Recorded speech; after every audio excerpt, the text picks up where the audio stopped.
Good morning, folks. Welcome to the stream. Hope everybody had a good weekend. This is going to be a shorter stream than usual today. We're going to burn through some packs really quick. I got some stuff going on this afternoon that I have to do, family stuff. So we're going to get you these stats today. It might be a little quicker than usual. There probably won't be quite as much of a conversation about what's going on, but that's okay. We're still going to get you the numbers. Good morning, Stens. Next week, so we're going to open down to 50 of these packs. So we're going to open 47 packs total and then get straight into the stats. Next week, we're going to do a huge pack blowout. All of my perfect points on all of the teams. We're going to open all of the packs. And it'll be all 4 teams. And so we will then do bronze next week. I'm excited for next week. The last Perfect Team 21 tournament stream is next week. Nothing good in these first few packs so far. We are going to get daily historical cap today. It'll be interesting. I took some of you guys' thoughts and words to heart, and it's going to be listed by just offense. So it basically ends up being weighted on base average plus stolen bases and stuff. So we'll see what you guys think, and then we'll maybe fine-tune it a little bit for next week, and then hopefully as we get into Out of the Park 22, we're totally ready to go, and we're ready to just hit the ground running there. So hope everybody's having a great day. Hope everybody's having a good Tuesday. We'll take an A-Rod for Seattle. I think the Seattle collections are all complete. He's part of Bombs Away Part 2. We earned our packs back, guys. 30,000 perfect points. Outstanding. Last week was an effort in packs that I'm not used to anymore. What's up, Fire Red? Good morning. We'll take a Christian Vazquez in this pack. We got, what, 2? 3? Maybe 3 historical perfects last week? It was nuts. Last week was absolutely crazy. And that's where all these points came from. All these packs came from was just selling the duplicates from last week. So haven't touched the team too much this week, if I'm being totally honest. We've got, what, 30 packs or so left here today. Everybody ready for the 22 drop? I'm excited. I'm really excited. Here we go. Eloy. We got an Eloy there, and then a bunch of other live stuff. I am really excited for pitch around, being in the individual pitcher. That's been something I've been preaching for months. Something I've been asking for months. And so that was probably my most exciting part of the stream last week, was seeing that, yes, pitch around is now in the individual pitchers. I think it allows you to really build, especially for these tournaments where I don't think most of us micromanage our teams very much. I think it's going to allow people to build much better and more dynamic pitching rotations and pitching staffs, because now you can set it to individual pitchers. So you can have that. Randy Johnson. There we go. Oh my goodness. Fantastic. Look at this. Well, he's going to get added to the team. Right? 2 weeks before the end, Randy Johnson will get added to our rotation. The big unit is on our side. Packs are hot today. We got A-Rod. We got Randy Johnson. I think the Diamondbacks. Am I done with Arizona? That's my first Diamondback. That's 1 of 3 on the Diamondbacks now. So to finish up their face of the franchise. So that's an outstanding card. Hot packs there. We got a Corey Seager. Bunch of live golds. I want to just open packs all day now. Insane. Yamamoto. He's got so many autographs and so many different real sets right now. I do physical cards too, and Yamamoto's just, his autographs are everywhere. I'm in your gold league. You just beat me? That's not fair. You're not supposed. I'm supposed to win all the time. Last week was an adventure in Diamond. We made it back to Diamond last week. It wasn't as bad as the last couple times. Here's a Karen check. Just pulled a dozen packs. No legendaries above bronze. So many golds right now. We got 2 live golds. Tons of live golds dropping for us today. No legendaries above bronze. Sorry, man. It happens. It happens. We're 25 packs deep and already can't complain about these packs. Cole Hamels. Sorry, we are burning through these packs fast today. We got 18 left to open today. Pagliarulo used to be on bronze. Not anymore. Doesn't get used anymore. You got a couple live golds. What's up, Whip? Good to see you, man.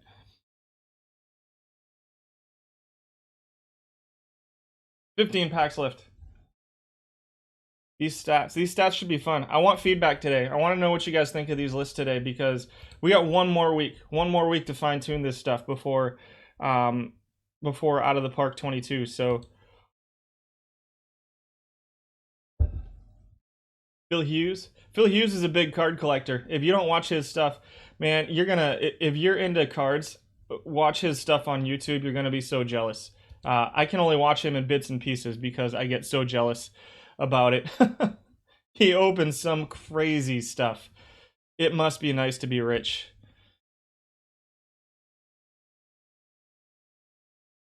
John Jay. Wilmer Flores. 10 packs left today. Corey Seager. Outstanding defensive shortstop for the Dodgers. Nothing there. Alex Reyes. 7 packs left. I suppose we should put Randy into the rotation before we go get into the stats. We got a Goldschmidt. That's like, man, that's 7 or 8 gold live cards. Vaughn Joshua for the San Francisco Giants. 4 more. You remember the Ty Cobb auto he pulled a year or so back? Oh, man, Phil's pulls are just absolutely ridiculous. Ooh, Brady Anderson. We'll be able to sell him for 1,500 or so points sometime this week. 3 more packs today, guys. We'll have a couple hundred packs to open next week. And then send this team on its way. 2 more. Come on, give us 1 more good card. Dick Bartell, that's a new silver. That's not one I don't think I've seen. That's a 30,000 point silver card, part of the solid gold active mission. I don't know that I've ever seen that card before. Bartell. 63 contact, solid silver defense. 94 defense at shortstop. Not quite bronze Ozzy Smith, but last pack of the day. And that's it. Successful pack day for the Dewey Decimals today. Very successful pack day. Koufax. 0.66. We're not pulling a guy with a 0.66 earner on average out. We'll pull Dutch Leonard out. You're out, Dutch. Where are you, Randy? Randy Johnson. Did I already take him out? I was like, oh no, I might have to pull 2. Wasn't sure if I had the other Randy still in there. What do you guys think? Rotation? This looks like a rotation card to me. Starting rotation. What's his stuff when he moves to the pen? Let's check him out. Gotta be. Where'd you go, Randy? 145 stuff? Yeah, that's not that big of a jump. I think I want you in the rotation. Yeah, that is a fantastic pull. I've been wanting to see that card drop since, that's one of the better ones in the game. I think it's one of the cards that still holds up a little bit, even up higher. And so we're gonna throw him in the rotation, and we're gonna move. Schilling was a little bit of a disappointment last week. I think we're gonna move Schilling to the pen for now. That's a very left-handed heavy rotation. I got too many lefties on this team.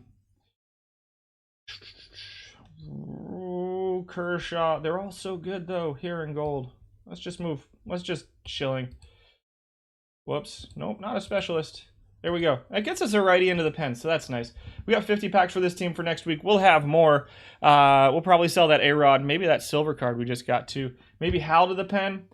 I'll keep my eye on him this week. It's a really heavy lefty rotation now. There's a lot of lefties in the pen.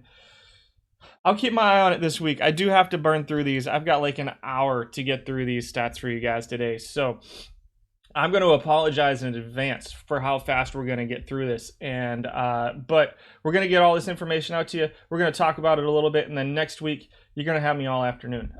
So here we go. Jerry May comes in at number 10. No surprise here. He's the 5th most used. Most of that's as a backup. This is a cap tournament. So you're going to see some of these iron cards in here occasionally. You won't see them super high because I didn't adjust for point values or anything like that. And so Jerry May comes in at number 10. 204 weighted on base average is 10th among your 10 qualifying catchers. So he is 204 weighted on base average, no steals. Defensively, he's okay. Number 2 in caught stealing percentage. I don't think that holds up over a long term. And so he comes in at number 10. Number 9, Bob Boone. This is your 65 rated Bob Boone.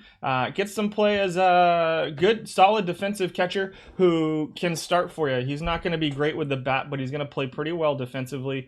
And he's a pretty cheap card. So you're saving, 24 points over something like an 89 rated card here too. So if you're happy with his defense, you can fill in those points somewhere else and kind of move stuff around and get more solid bats, because there's not very many gold catchers who are really, really good bats. There are 1 or 2, but they're pretty costly. Number 8, ready? Number 8.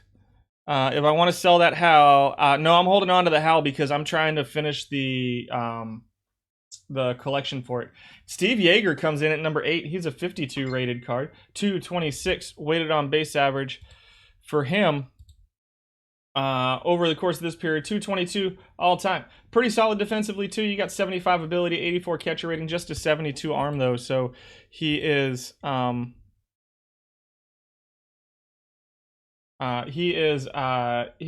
defensively, not great, but you'll get good defense out of him. A little bit of power, 24 home runs per 600, 23 home runs. One thing we didn't talk about at the top was this tournament and what it is.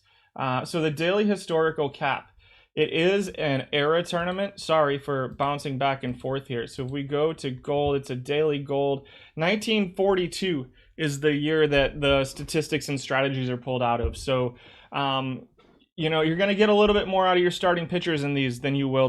You'll see when we get to the relief pitchers that there's not a ton of relief pitchers that even get used. It's very, very starting pitcher heavy. So we'll see that when we get there. But as far as offensively, it's a little bit more home runs. Actually, let me pull up our thing that I forgot since I'm in such a rush. A little bit more home runs. So you're looking at 27 home runs per 600 plate appearances and 2 steals per 600 plate appearances here. So a lot more home run heavy, a lot less speed heavy when we're talking about this tournament, as opposed to like your quick tournaments like the silver that we talked about last week. So you will see some home runs. 24 comes in 4th among catchers. Steve Yeager, 52 overall card. Number 7 is Jim Sunberg. Here's another one of your defensive catchers. He comes in 7th and weighted on base average, but number 1 in caught stealing percentage right now. Number 2 in catcher earned run average, and number 1 in stolen bases against per game at just 0.6 stolen bases against per game. A 112 catcher rating, 94 ability, 90 arm for Jim Sunberg. 236 weighted on base average. Cavicom, it's been a while, man. Good to see you. Charles Zimmer comes in at number 6. Here's a silver card. Also okay defensively. You're seeing a trend here at the bottom of the offensive catchers list where they're all kind of okay defensively. Zimmer's fun because he's got a pretty good avoid Ks, plus he's got a little bit of speed. Again, the speed doesn't play too much in this particular era. You're only getting 2.5 steals out of him net in this era, and so the speed doesn't have a ton of value here, but the defense does. 87 ability, 105 catcher rating, 241 weighted on base average, 6th in caught stealing percentage right now. Definitely, I think he's in the top 5 or so among defensive catchers here in the gold daily historical cap. Moving on to the top 5. Number 5 is your 89 rated Bob Boone. You'll notice something on the left there, the 3 and 4. We had a tie at 3 and 4, and after going through it this morning, I realized that the tie at 3 and 4 was Bob Boone with Bob Boone. So it's your gold Bob Boone tied with your bronze Bob Boone for 3 and 4 most used over the course of the last week or so. The both of them getting used quite a bit, and you can see right here they're number 3 and number 4 almost tied. Only 19 plate appearances separate them all time. So you're seeing them. I don't have info on the mobile app, Fred. I don't work with the team. I just stream, and I haven't seen any online. I don't know if there's anybody in chat who can answer that though, but I haven't heard any information on it. This Boone is a really fantastic defensive catcher, 98 arm, 94 ability, 118 catcher rating. Also gives you a little bit with the plate, 305 weighted on base average is a little better than league average, 23 home runs as well. Much better offensive catcher than your 65 Bob Boone.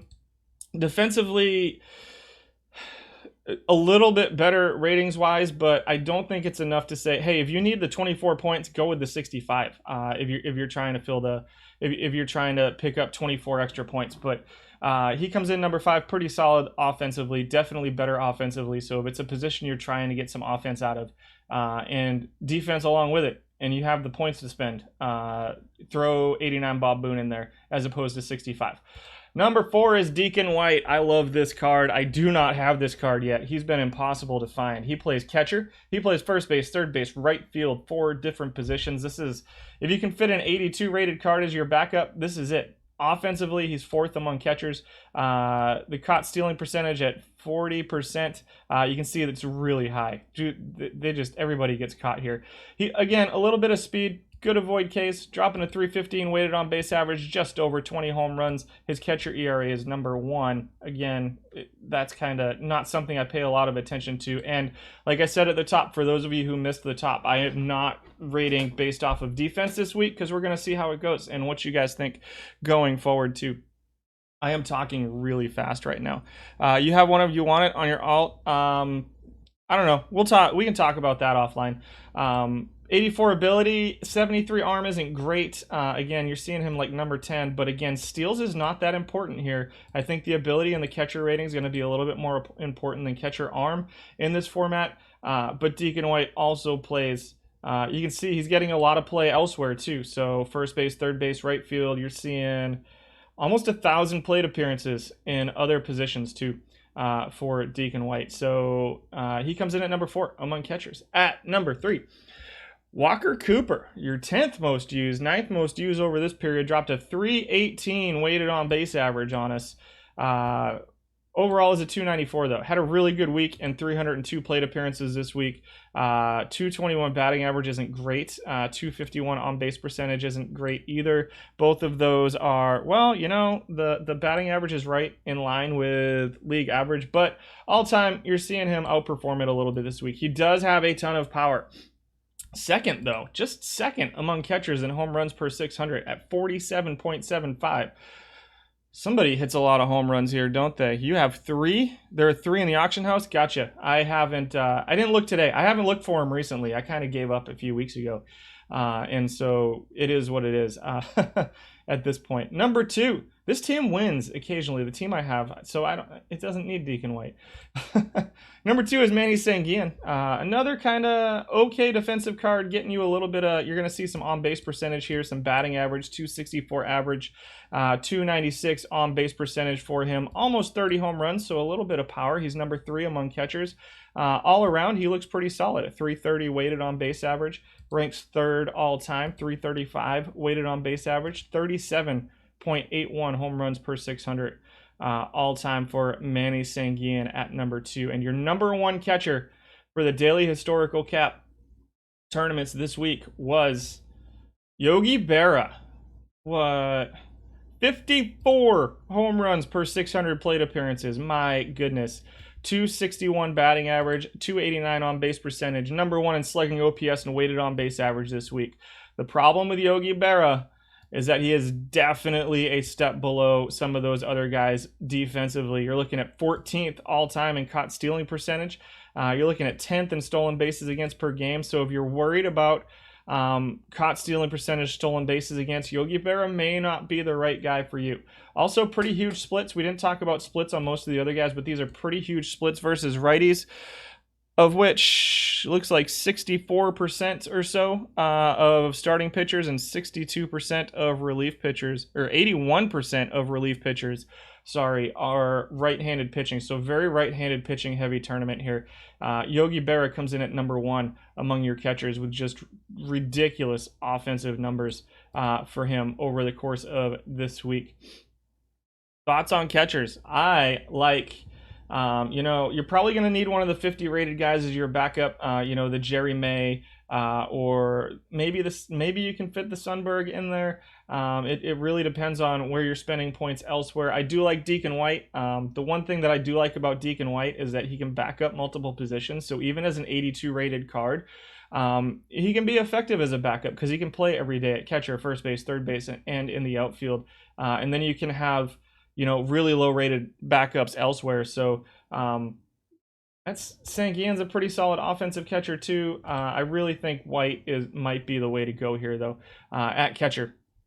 Deacon, it's such a fantastic card. On a first baseman, we had 17 first basemen qualify.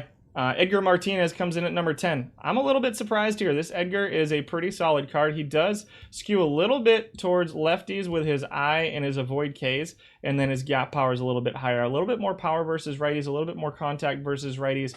But he does skew a little bit versus lefties, which I think probably hurts him just a little bit. 31 home runs per 600 has him 11th, but 10th in weighted on base average. All-time at 373. He was 50 points below his all-time this week. Ranks 8th all-time. He comes in at number 10. Again, 327 weighted on base average, just inside the top 10 in on-base percentage. Everything else looks a little bit mediocre right now for Edgar Martinez, and defensively, he's pretty bad. So that's, speaking of, I can't remember off the top of my head the historical cards. Only has played with strategy. There is no designated hitter, so pitchers hit. There are no designated hitters in this tournament. I apologize for not remembering that off the top of my head, but that is something to keep in mind too, is that guys that are not very good defensively lose some value in this tournament too. At number 9, Don Mincher. He's your 4th most used all time, only the 8th most used this time. Ranks number 2 all time though, with a 401 weighted on base average over 2,000 or so plate appearances, almost 60 home runs per 600. That is just a silly number. Remember the silver snapshots we did a few weeks ago, which by the way, came in third place in that again this week. So pretty happy about my team's silver snapshots performance at this point.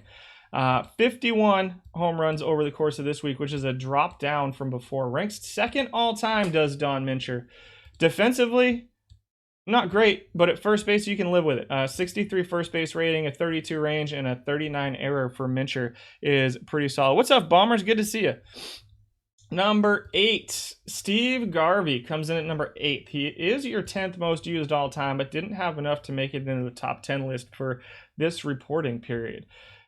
Only 224 plate appearances for him. The cutoff was like 200 this week or something, maybe 150. I wanted to get as many guys in there as possible. 334 weighted on base average. Ranks 4th all time, though, with a 396 weighted on base average. 60 home runs per 600 over 850 plate appearances. I don't know that he keeps that up, especially since it came down to 47.5 over the last week. But those are some pretty scary power numbers. Again, skews a little bit versus lefties. The defense is okay. 55 error with a 65 first base rating. Can play some backup third base for you. Maybe you can fit him in your lineup. Some power. Okay all around. I think there's a lot of good options here at first base. I don't necessarily think Garvey's at the top of the list, but if you have him, he's a usable card. Number 7 is Don Mattingly. 7th in weighted on base average, 339. No steals for him. Number 1 in strikeout avoidance, 82.86 strikeouts per 600, but doesn't walk at all. You can see the low I, high avoid Ks there. Skews a little bit. Well, the gap skews towards lefties, but everything else is pretty heavy towards right-handed pitching. So he's a usable card in this format too. But overall ranks number 9, 372 weighted on base average, 339. This reporting period for Don Mattingly. Coming in at number 7. At number 6, Mark Grace. He's your number 1 most used. Why? Well, because he's pretty okay at first base. He's a pretty decent defensive first baseman. 6.31 zone rating per 162 is okay. Offensively, a little bit of a split versus righties. He is a left-handed batter. Not a ton of speed for him. He's 3rd in batting average, 2nd in on-base percentage. You want to get 3. That Jimmy Key is filthy.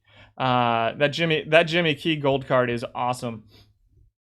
And so Mark Grace comes in with a 357 weighted on base average. All time he ranks 11th. So he's getting used a ton, but offensively he's a little bit of a mixed bag here, you know, not a ton of home runs. He's 16th all time, 12th over this reporting period. I think this is just you save a little bit of value because he's an 84 as opposed to an 89 like some of the other guys. But he's a little bit of a mixed bag offensively. It's not, the numbers that he's putting up aren't great. Now, a little bit of that is probably big sample size too. He does have more 1,700 more plate appearances than the next highest guy. So keep that in mind. Over this time, he was 6th, which is, you know, probably about right for him with an 84 rated card. Oh, it wouldn't let me claim my drop. That's sad. Number 5 is Derrick Lee. He's your 9th most used all time. 368 weighted on base average. The defense is a little bit concerning with just a 38 error, 24 range, 58 at first base. You can see his numbers kind of back that up. The fielding percentage is 991, but you know, it's okay, but I think that fielding percentage isn't that big of a deal for first baseman. Just that the difference between a 991 and a 992, he's just not great defensively. Power wise, he's 5th among first basemen, 5th in weighted on base average. All time he ranks number 3, 4th in weighted on base average, and steals a base every now and then. A little bit of speed for Derrick Lee too. What do I think of Ray Grimes? Let's see if he's on the list. I don't know that I've seen the Ray Grimes in this format. Cunningham has been much better. Lee's never been good for you. Cunningham's been better. We'll see if Cunningham's up here higher on the list. Tito Franconi comes in at number 4. He is a center fielder, but I wouldn't play him in center field. Okay first base numbers. 55 defense, 40 errors. Somebody playing him at first base. Does have solid splits against right-handed pitching. So 95 contact, 87 power.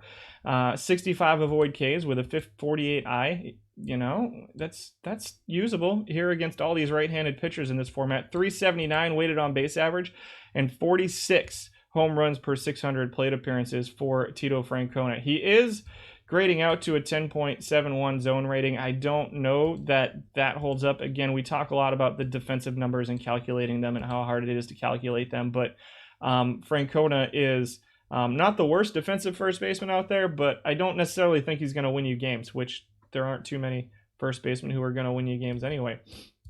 And so he comes in at number 4. At number 3, Zeke Benura comes in at number 3.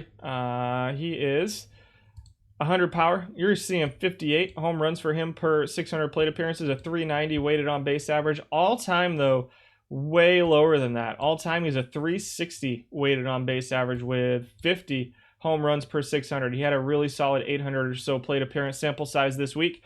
You know, a little bit, he's not going to be a negative base runner, but I wouldn't put him in there for that. Also, his defense is pretty shoddy. Negative 12 zone rating at first base for him. 24 range, 28 error. The arm is, you know, he's just a first baseman.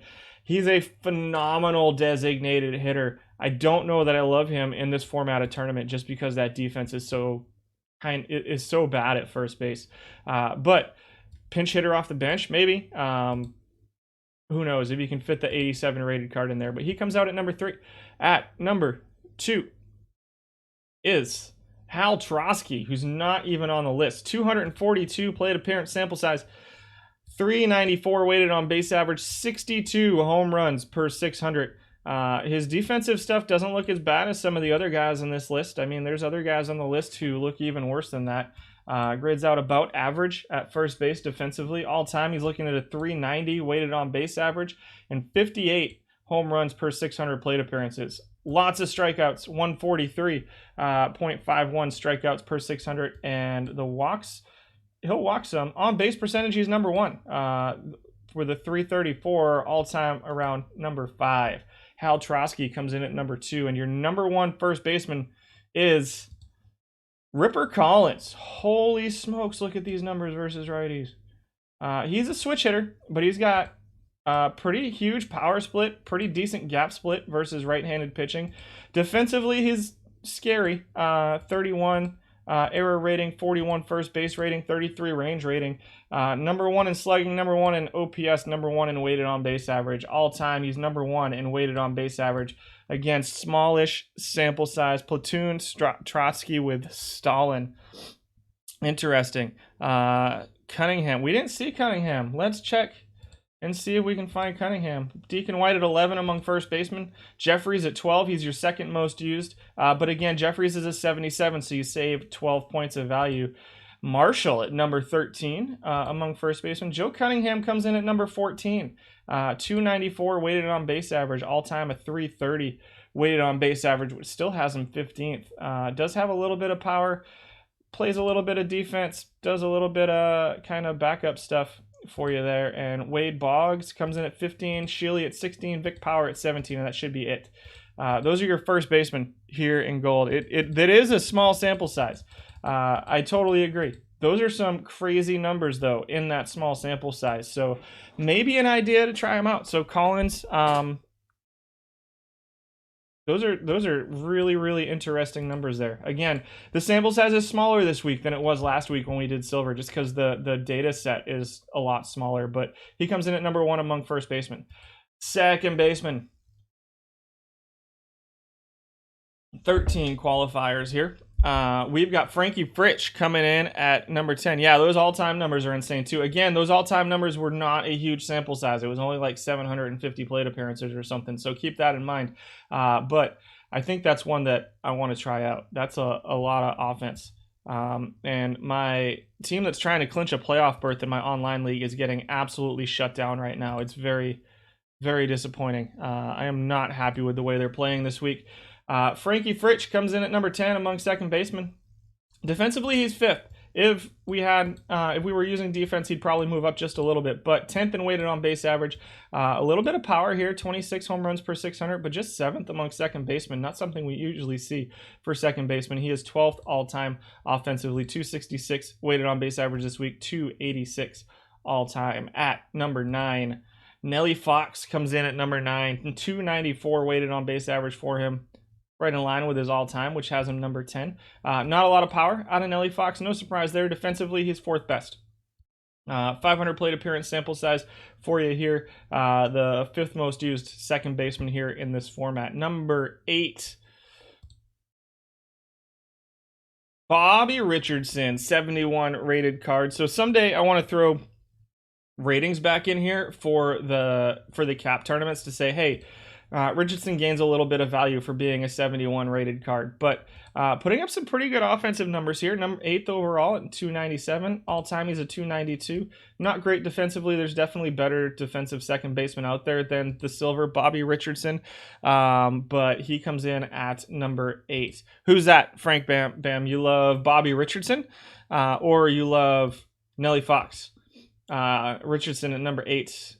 A little bit of power too. So almost 20 home runs per 600 plate appearances. There's some decent power numbers in this tournament. I love these numbers. Tim Naring, I love it. Number 7. This is a 67 rated card, putting up a 302 weighted on base average. Sadly, it's a 278 all time. Just a really good 210 plate appearance sample size, but he's probably maybe even worse than a 278. I don't love Naring. Maybe as a backup, if you're looking for a guy who can play every infield position for you, some first base, second base, third base, and shortstop, in a 67 rated card, and then you can throw a bunch of 50s out there somewhere and have a good backup every day. But otherwise, I don't think Tim Naring really plays. It's just too small of a sample size for me to say this is what you're going to get. Number 6 is Brian Roberts. This is a card it took me forever to get, and I've pulled like 4 of them in the last 2 weeks now that it's just not valuable at all anymore. 303 weighted on base average, 26 home runs per 600. He's always been one of the more powerful hitting second basemen. Okay defense, but not great. A negative 0.87 for him. Pretty small sample size of just 253, 475 plate appearances all time. Both of those put him outside of the top 10. He comes in at number 6 though. Number 5, Maz. Very good defensively, really, really, really good defensively. He's your second most used. I love his defense. Offensively, 319 weighted on base average isn't terrible. It was up a little bit from his 308 all time. Does hit some home runs in this format, 36 over this week. Does have, he's a smart base runner, decent base runner, even if he's not very fast. Batting average, he's 8th and 9th in on base percentage, 4th in slugging, so a little bit of power. Pretty good defense from Maz. He's a pretty solid card here in the daily historical cap format. At number 4 is Saul White. Fantastic backup card, I think, in this format. He's silver, so he's a little bit of an expensive backup. But I think he's a really, really solid second baseman, third base, shortstop, right field backup. Very similar to last week in silver. But in this format, even among the gold cards, he's dropping a 323 weighted on base average. All time, not looking as good. So the bigger sample size has him looking kind of not nearly as good here with a 280 on base percentage, but it was a pretty solid 361 plate appearance sample size for him this week. And with the multiple pretty okay defense at multiple positions, Saul White's an interesting option for a backup if you have trouble fitting. Shut out. My goodness. This team that we're playing against right now, I don't know if he's in here today. I'm so tired of his team. The last 3 months, he's been on an absolute tear. Bill Duran comes in at number 3, 9th most used all time. We have the best offense in the league. We just got shut out 2-0. Goodness gracious. 230 plate appearance sample size for Duran puts up a 333 weighted on base average, which has him third. All time, he's a 306. 25 home runs. He is number 3 at second base. This week it was 33 home runs. I think it's probably closer to these numbers than these numbers. And he's okay, mediocre defensively at second base. I did predict getting swept. Good morning, Sam. And number 2, Red Schoendienst. A name that I have never pronounced the same twice in a row, and a name that I will likely never get correct. He grades out right in the middle of the pack defensively. Offensively, really good on base percentage, really good batting average, second in weighted on base average, fourth in home runs. Doesn't really run, but he plays okay defense and has a pretty solid bat against right-handed pitching. He's a little bit better versus lefties. So I think that maybe if you're looking for a platoon, it's so hard to fit a platoon with 2 good players in here between him and, say, Maz. I didn't remember. Maz splits a little bit towards lefties too, so it's kind of pick your poison here at second base. I think that I like Maz a little bit better than Schoendienst in this format. I'm going to be honest. His defense is better, and he provides a little bit more power in a format where power is a real thing. In other formats, I like Schoendienst just because of the on-base percentage is a thing. You know, when you're talking regular gold, or if you're talking anything like kind of current where you're only seeing 10 or 12 home runs, I think that Schoendienst plays up a little on Mazeroski, but I think in this format, I like Maz just a little bit better. The really, really good defense to go along with the power. I like him just a tad better than Red Schoendienst. And at number 1 is Larry Doyle. No surprise here. Larry Doyle is a really solid offensive second baseman at the gold level, a 355 weighted on base average, which is actually 30 points lower than his all-time. I'm not surprised to see him at number 1. He can't play designated hitter in this format. So you're going to get a really bad second baseman. He's a bad defensive second baseman. And so I have a hard time, unless you're going to use him as a pinch hitter, like as your number 1 pinch hitter, and unless you want to put 88 points in as your pinch hitter, then maybe. But with no designated hitter in this format, I'm not sold on Doyle, even though his offensive numbers are pretty good. As Castillo, no good. Let me see where Castillo falls. Wright was 11. Huey Kritz was number 12. Evers was 13. Castillo didn't make the list. Let me see if I can find him in the sheet for you very quickly. Castillo. I don't even see him as a qualifier. Hit me up on Discord, and I'll see what I can find for you later. I got to press through this, but hit me up on for Shandies. That's how you say it is, Shandies? No way. No way. I'm going to Google challenge you on that tonight. You're probably right. Shandies. I'm never going to get that right. Never going to get it right. And so, yeah, I don't see Castillo. Again, Boyer, hit me up on Discord and let me know. Remind me that you want me to look up Castillo for you. Shane Dienst. That I can see. Okay, yeah, we'll go with it. We'll go with it. Phil Nevin's number 10 at third base as we move on. Solid defensive third baseman, number 6 among 11 third basemen. 35 home runs, 10th in weighted on base average. All time, he grades number 12. 313 weighted on base average, has him 12. Looks like it was another down week this week for offense. We saw the same kind of thing last week where the offensive numbers were a little bit lower than the all-time numbers. So you're looking at 14 less home runs per 600 for Phil Nevin this week. Does lean towards lefties. 84 rated card. Phil Nevin comes in at number 10. From your 75, Castillo is no good, but you've got 6 games from him. And so there we go. Number 9 is Judy Johnson. One of my favorite cards in the silver set. I am not sure he plays up here. He leans towards lefties. 304 weighted on base average. Defensively, he's going to be really good at third base, but he's going to be kind of bad offensively against right-handed pitching. Can play a little bit of catcher for you. Having to claim the drops. That's 304 weighted on base average this week, 272 all time, and this looks closer to right to me. I think this is a little bit high. Even though 9th out of 11 is a little different than 17th out of 19. It's kind of the same thing, just among qualifiers. He's going to be good defensively, but you kind of get what you get with the bat for Judy Johnson. And in this format where steals are not a real thing, then I wouldn't concern myself too much with the fact that he's the best base running third baseman out there. Number 8 is Deacon White. Here he is again. Really, you can play it. Just put him wherever you like him the best, really. And you're going to save 7 points from the 89 rated cards, and he's going to be pretty solid offensively for you. It's such an awesome backup card in the gold format. The fact that it's an 82 in this format, it hurts it just a little bit, but I still think it's a valuable backup. If you can't play him at one of his positions. I think that his offense plays up at catcher way more than it plays up at some of the other positions that he plays at. But I think he's pretty good just about anywhere, wherever you want to put him. I think third base is probably the least valuable of his positions, though, just because the defense isn't going to play up as much there. There's some guys that play pretty good defense. He is 5th defensively at third base, though, and a pretty solid 994. Well, the 994 fielding percentage again. It's hard to tell, so because he plays everywhere. So, yeah, super small sample size from Castillo. It's an interesting looking card. I apologize that I'm not going to be able to look at it today. Number 7 is Al Rosen. Number 3 most used. 318 weighted on base average for him. 349 weighted on base average all time. Ranks him 6th out of 19. So a little bit of a down week for Rosen this week. Does hit a ton of home runs, 44 in this format.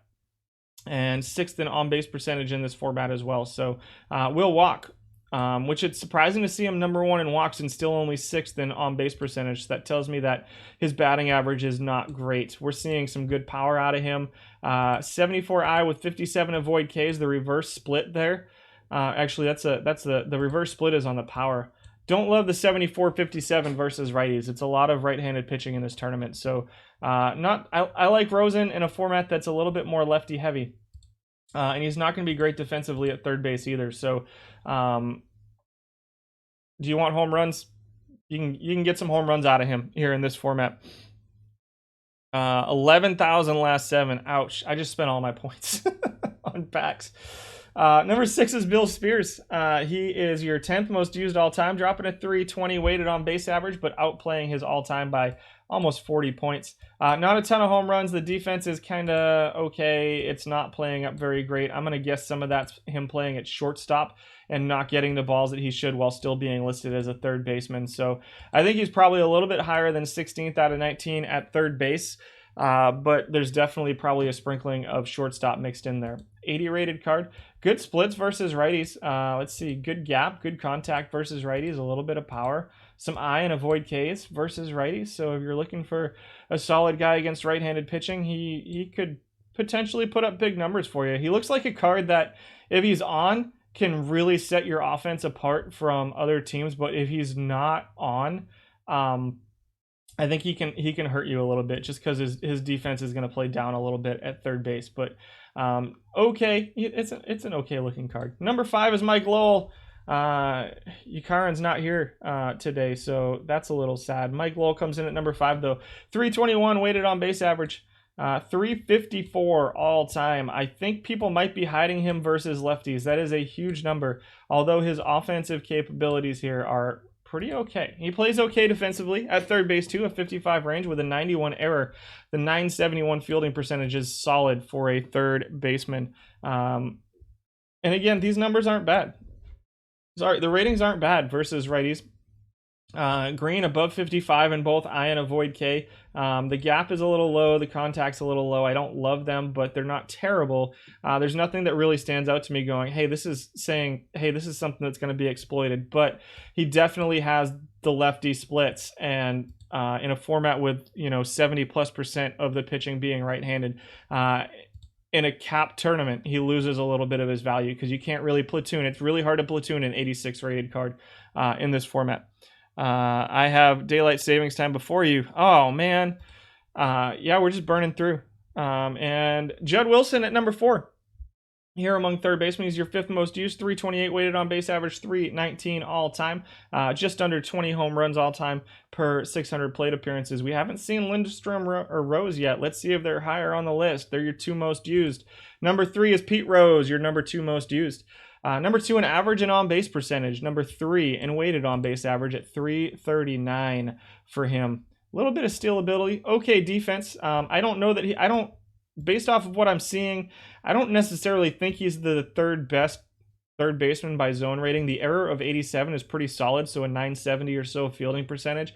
I think he's going to play okay defense for you at third base, not light the world on fire. Does split versus righties. 85 contact, 85 gap, 53 power, 66 I, and 82 avoid Ks for him versus righties. He is a switch hitter, so people love their switch hitters in these tournaments, especially the cap ones where they can avoid platoons. But a 339 weighted on base average and 343 all time with decent defense. I do like Pete Rose, the special edition third baseman, Pete Rose in this format. Number 2, Dave Brain. Interesting. He's a right-handed batter. Not really a big split here. I know it changes from green to yellow here. The low I and a low avoid K is a little bit concerning to me. He's going to strike out a lot and not walk at all. But he's still putting up huge numbers. 576 slugging, 839 OPS, 357 weighted on base average. How does that look all time? Not as good all time. 325 all time, 515 slugging, tons of home runs, 54 plus home runs, almost 60 home runs this period per 600 plate appearances for him. So that's a whole bunch over 236 plate appearance sample size. The offensive numbers, power numbers, if you really need to ingest some offense into your team, maybe Brain's a guy you can do it with. The defense of 40 error at third base is terrifying to me. I don't pay so much attention to range. I pay a little bit more attention to error and arm at third base, and a 40 error at third base is really scary. And you can see an 886 fielding percentage is abysmal. That's really, really bad. He's going to make errors, and you better have some good pitching because that's not good. Had a good period this time, a little bit higher than all time. I think he's probably closer to that 7, 8, 9 spot. Number 1, please be Freddie Lindstrom. It is. He does split versus lefties, but the numbers versus righties are pretty solid too. 58 home runs. Number 1 in weighted on base average, number 2 all time to only Brain. But this is over a much larger sample size. Lindstrom's offense is very good. Defensively, he's very good. I think it's between, much like you guys playing these tournaments, it's between Lindstrom and Rose. And it's really, what do you need more? Do you need a guy in your lineup who's going to get on base? And do you need to save yourself 5 points to fit somebody else in the lineup? Then go with Rose. Do you need a guy who's going to hit home runs and play pretty good defense? Pick Lindstrom. I don't think you can go wrong with either one of them. I think they're the pretty clear top 2 choices here at third base in this format.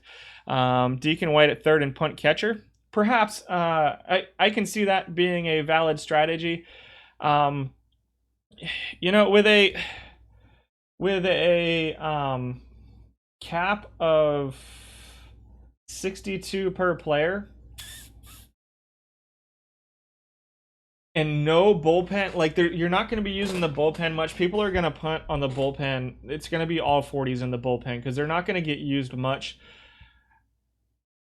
I don't know. It's been. I'm going to admit that it's been a while since I actually put a team together. I really just do stats and stuff.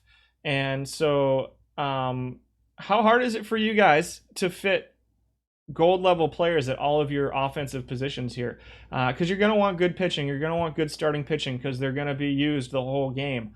Are there positions you need to punt at, and where are they going to be? Is really what the question comes down to.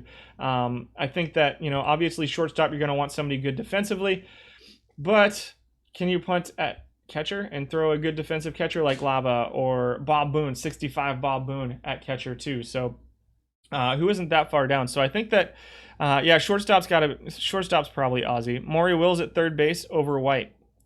Interesting choice. Let's see. Did we see Maury Wills? Robinson. I don't have Maury Wills currently. So I don't have anything on Maury Wills. Couple of silver, but mostly gold. Yeah. You put one good arm in the pen, semi-punt shortstop for Ozzy, punt second base completely, punt center field for like Coco. Yeah. Oh, you're good. Shortstops. Concepcion at number 10. We can burn through shortstops pretty quickly, I think. 224 weighted on base average. Doesn't stack up defensively with Ozzy. He comes in at number 10. Again, 224 weighted on base average. 290 weighted on base average all time, though, for him, which is pretty solid out of the 21 qualifying shortstops. And he comes in at number 10. He's got decent looking ratings here. I like him in gold. I don't think the bat is good enough to get the 82 rating over one of the Ozzy cards here in this format. Number 9, here's your 68 Ozzy Smith. He's going to be number 1 defensively. There's just nobody up to this level that really compares to him defensively at shortstop. That 118 rating with the 110 error, with the 103 range, and the good arm and the good turn double plays.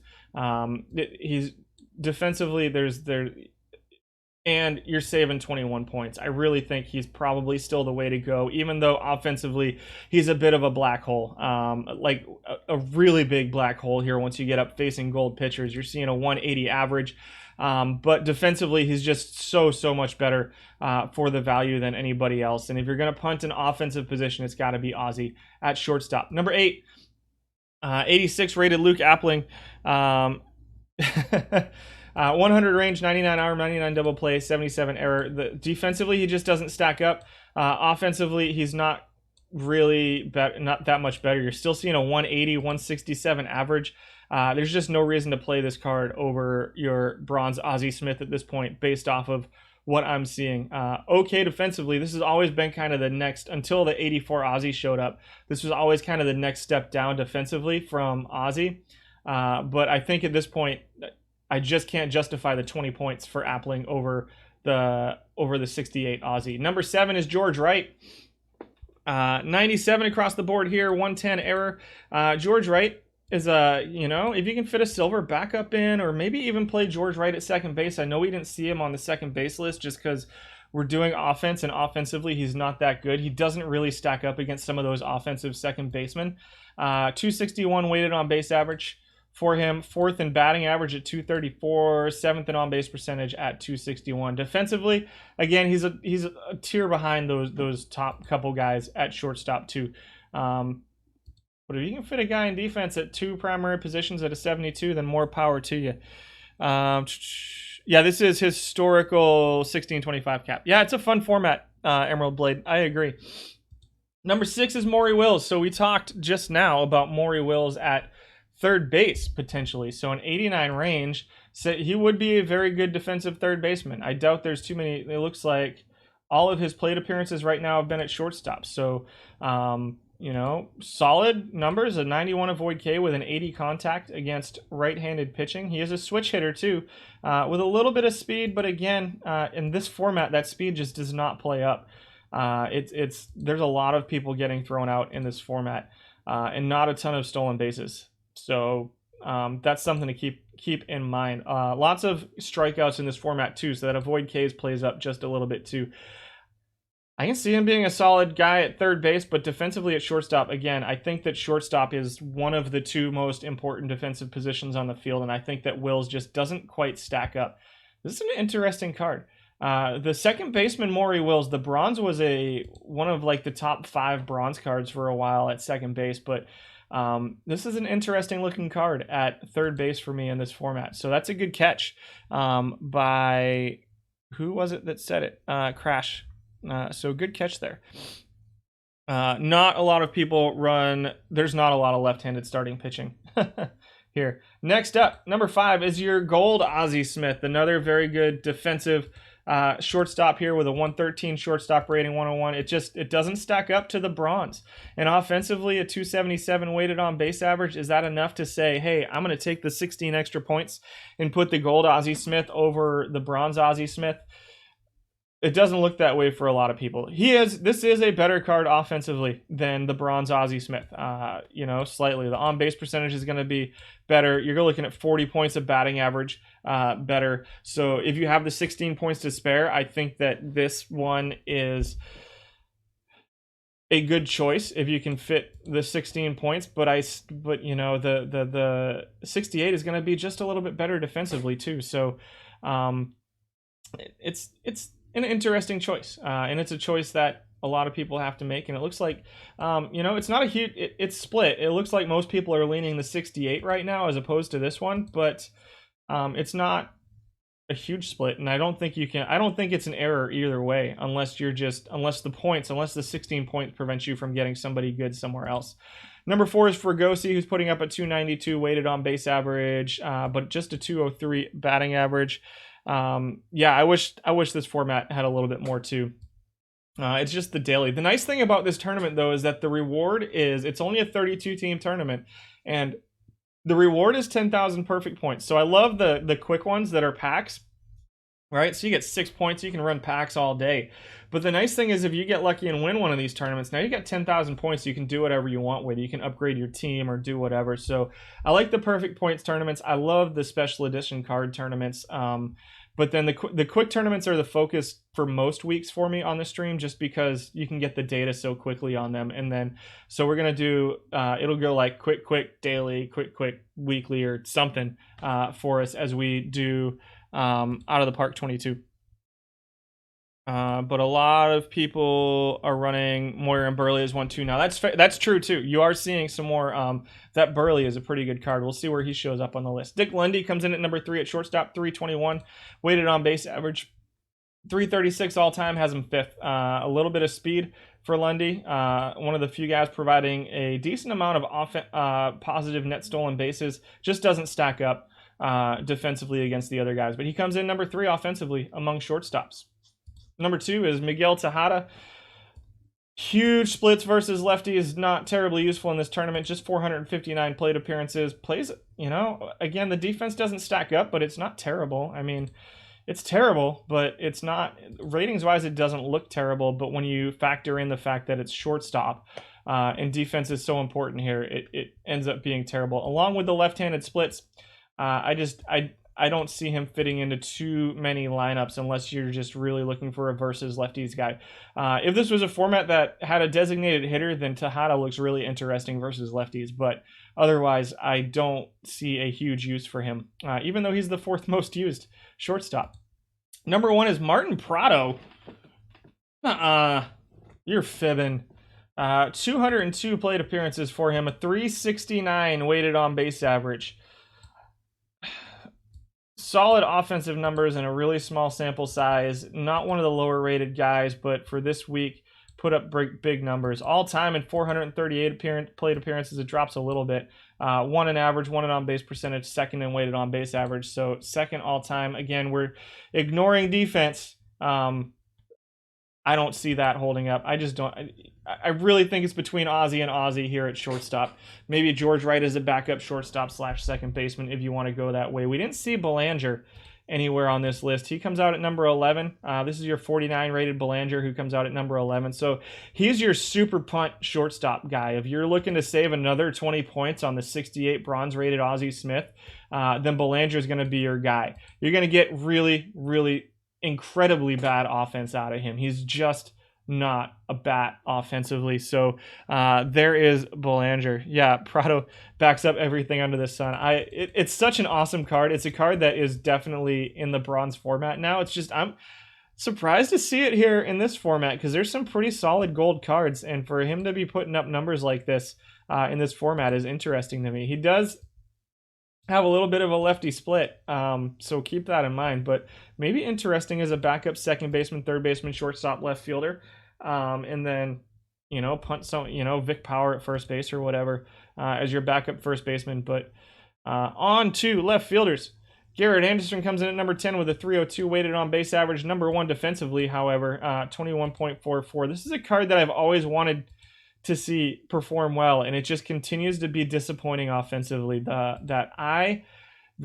bad eye with the not quite good enough avoid K really causes serious issues for this card. 181 strikeouts per 600. I want to love this card in a gold format. These numbers at the top, the 80 contact, 85 gap, 85 power in a tournament that has right-handed pitching with good defense. I want this card to be so good. It just isn't.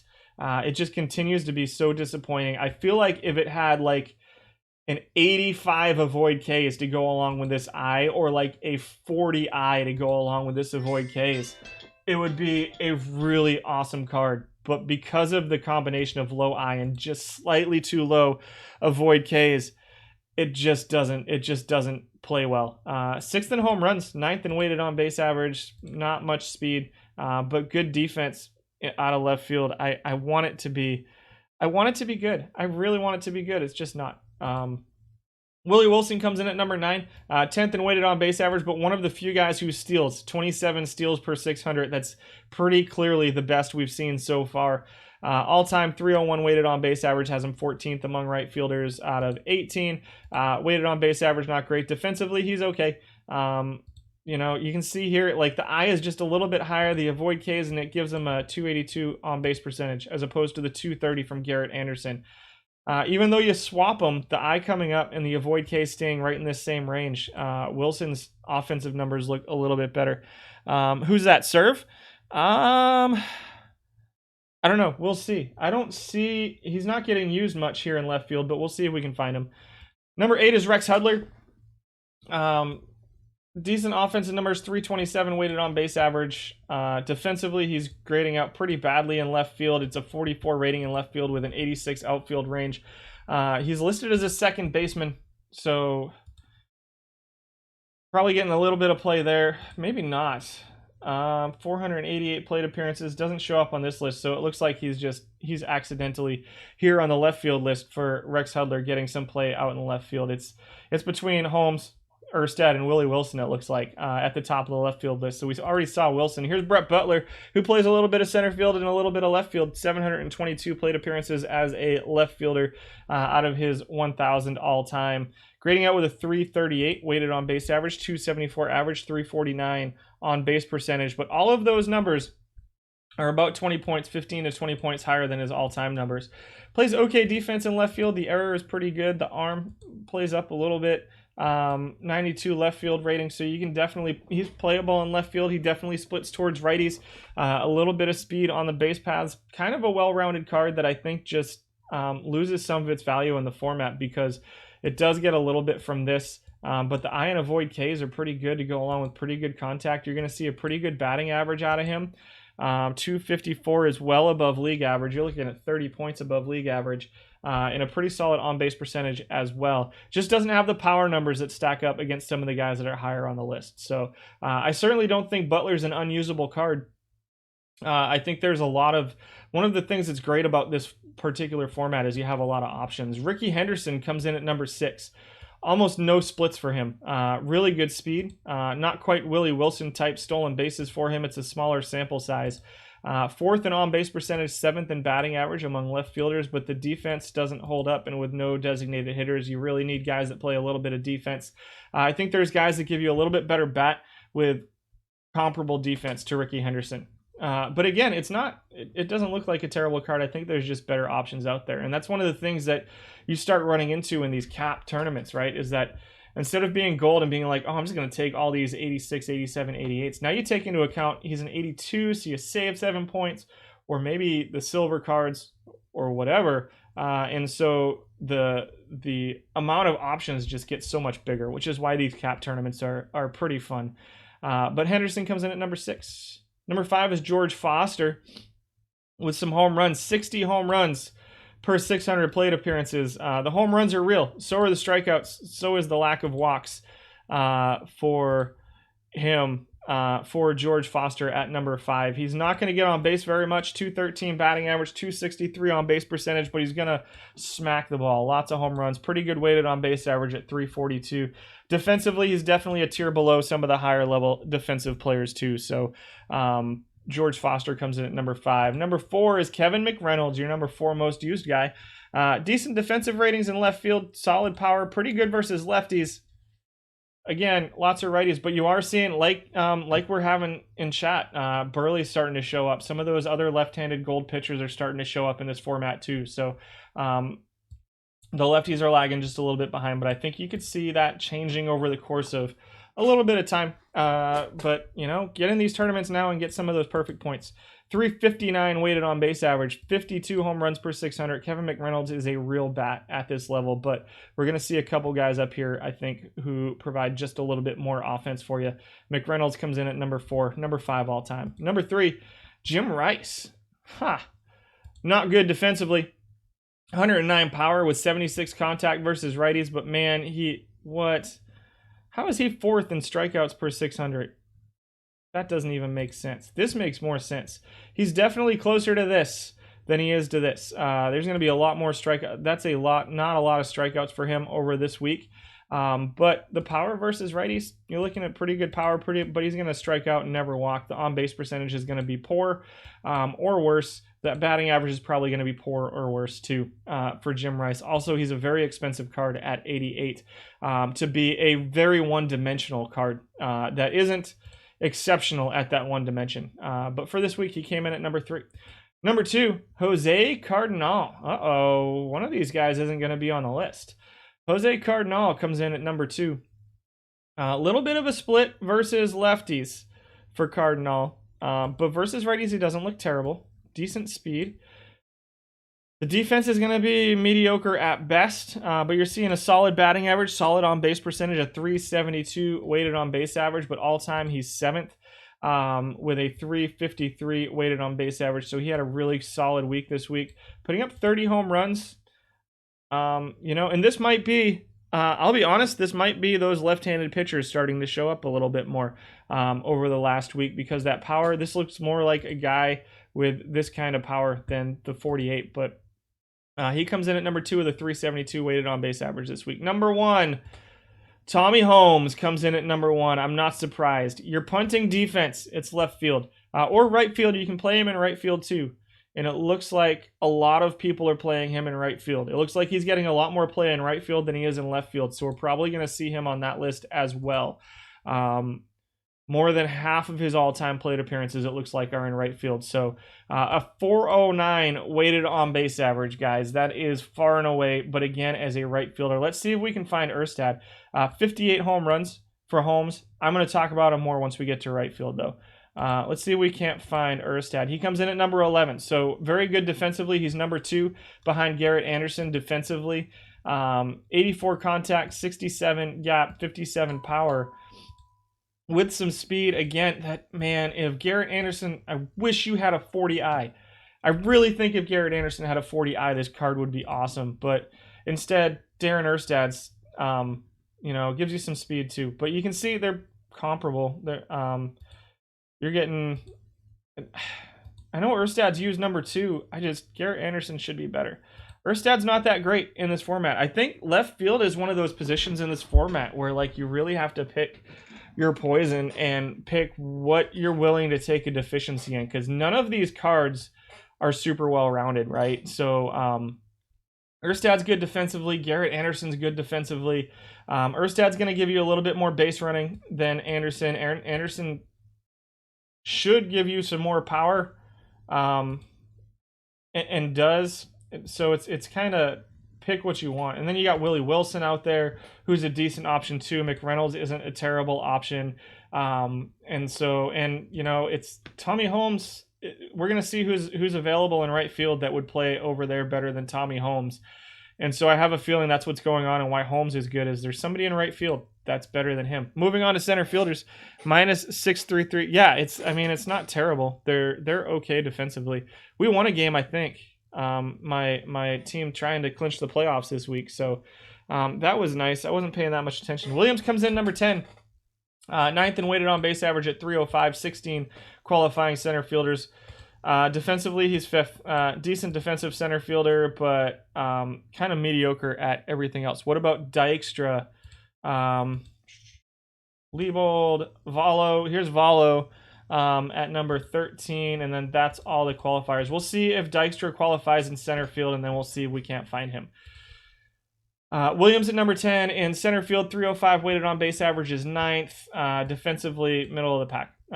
31 zone rating. And again, the outfield numbers get really weird because of guys playing all over the place. Only plays one position. The ratings don't look great to me on Williams for an expensive card. And definitely splits a little bit towards lefties as well. So he is a switch hitter. But his splits do not look great for this particular tournament format right now for Bernie Williams. Number 9 is Baby Doll Jacobson. 83 range, 107 errors, 78 center field. I have never seen this card before. 36 I and 49 avoid Ks. Yowza. 221 plate appearances. 807 plate appearances all time. 306 weighted on base average, slugging fourth. 50 home runs per 600 with okay middle of the pack defense in center field. Do you just want home runs out of your center fielder? Then maybe Baby Doll Jacobson is the answer for you because he will hit home runs, but he's also going to strike out and not walk ever. It's three outcomes are all you're getting out of him. He's going to strike out, walk, or not. He's going to strike out or hit home runs is what's going to happen for Jacobson. Number 8 is Willie Wilson. We saw him in left field. Right here in the same kind of spot in center field. He's an okay on base percentage guy, third in batting average, fifth in on base percentage, but it's all singles, which plays up a little bit because he can steal and he plays okay defense as well. The defense doesn't look great, but that's I don't think he's that bad defensively, but he's not definitely on that second tier of defenders in center field. I think there's definitely a few center fielders at a really important defensive position that are better than Willie Wilson. Holmes is not great against lefties. Number 7 is Paul Blair. He's your third most used guy here. 103 range, 112 rating in center field. He's your number 1 defensive center fielder. Offensively, not looking terrible. 326 weighted on base average has him 5th. Just over 30 home runs puts him 7th. Second in WAR per 600 for Paul Blair. Splits a little bit versus, he's one of those guys with a little bit of a weird split where less contact, way less gap, but a good amount of more power, a better eye, but a lower avoid Ks versus righties. So it's an interesting card that's expensive. Plays good defense, has some base running, but it doesn't look great base running wise for Blair right now. But putting up a ton of WAR out in center field. A lot of that I think is going to be defensively. Interesting card. I think it's an interesting card. I don't know. I'm not sold on it. 326, 339 all time. Solid defense. Interesting looking card to me. Number 6 is Ginger Beaumont. Terrible defensive center fielder to the point of being almost unusable in center field in this format, but the offense definitely splits towards righty, so he looks good there. Weighted on base average is 326, 360 all time. Has him 4th among center fielders all time with a little bit of power, just over 50 home runs per 600 plate appearances. That defense, I couldn't play that in center field. Somebody can. Somebody's playing him in center field. I just cannot. That's not good in center field. Number 5. Here's your gold Ichiro. Number 3 in on base percentage. Number 2 in batting average. So the weighted on base average is 325, which is a little bit lower than some of the other guys we've seen, but has some steals, so he runs the bases pretty well. Has good defense in center field. I don't know that he's that low. I think he's a little bit lower in center field than I would have expected him to be there. Obviously better defensively in right field, but I don't think this bat for the 88 Ichiro plays up in right field. It's a very on base percentage and speed heavy bat, and I think there's some bats, Tommy Holmes, in right field that you can play ahead of him. Looks like most of his plate appearances are listed as a right fielder though, so we'll see where he shows up over there. Decent option in center field. The most used center fielder on our list. Number 4, there's Rex Hudler again, showing up in everywhere except what he's listed as, which is second base. 327 weighted on base average, some base running to go along with it. I don't love the defense, but it's not atrocious. That's not the worst defense we've seen out of anybody on the list so far in center field. Leans a little bit towards lefties. The eye is absolutely terrifying, combined with a pretty bad avoid Ks. I don't love him. Maybe as a backup, but he's a pretty expensive backup too. Number 3, Brett Butler comes in at number 3 here in center field. He was right around here in left field too. Third among left fielders and weighted on base average. Number 1 in average and on base percentage with okay base running and decent, but not great defense to go along with it. Brett Butler comes in at number 3. At number 2 is Kirby Puckett. 87 rated Kirby Puckett. Only 284 plate appearances, 354 all time. This is kind of the opposite of your bronze Kirby Puckett. He's all bat, no defense. 71 range. Doesn't play great in center field for me, and so is his offense good enough to overcome that? I don't think so. A 352 weighted on base average is not exceptional. The home runs, 49 home runs is okay, but he's going to hurt you pretty bad defensively. So I think you need a little bit more offensively out of this card to make it worth playing this defense in center field. But offensively, he's a pretty good looking bat, even with the low eye. Again, I just don't love the eye avoid Ks combination. You're seeing a lot of strikeouts, not a lot of walks. The on-base percentage is bad. But again, he's there more for this, that 77 power versus righties, a 96 versus lefties. I just can't see starting him as a center fielder, but it was a solid week for him. Number 2 in weighted on base average. And your number 1 offensive center fielder here in Daily Historical Cap this week was Roy Thomas. Whoa. God, I wish you played defense. 75 contact with a 23 gap. So you're going to get some singles out of this with a 104 I and a 51 avoid Ks. Very, very small sample size, but we're seeing 48 home runs per 600 plate appearances. Number 2 in on-base percentage. The batting average at 228 is pretty low, but he will walk, and he's not going to strike out too much. He's going to be right in the middle of the pack in strikeouts, even though his avoid K is a little bit low. This is about what you're going to see, is right in the middle of avoid Ks. He's going to hit home runs. There's some power there. And you're seeing he's number 1 in weighted on base average this week, which is right in line with his all time, which is 363. And the 337 on base percentage for Roy Thomas. Terrible defensively in center field. If he played right field, this card would be awesome. If you're looking for a team that plays no defense, if center field's a position you're willing to say, I don't need that much defense, or if you're willing to say this is good enough, and I think there are probably teams out there that would be willing to say, hey, a 74 range with a 64 center field is good enough for me. His numbers look okay in center field, although the numbers in center field are weird.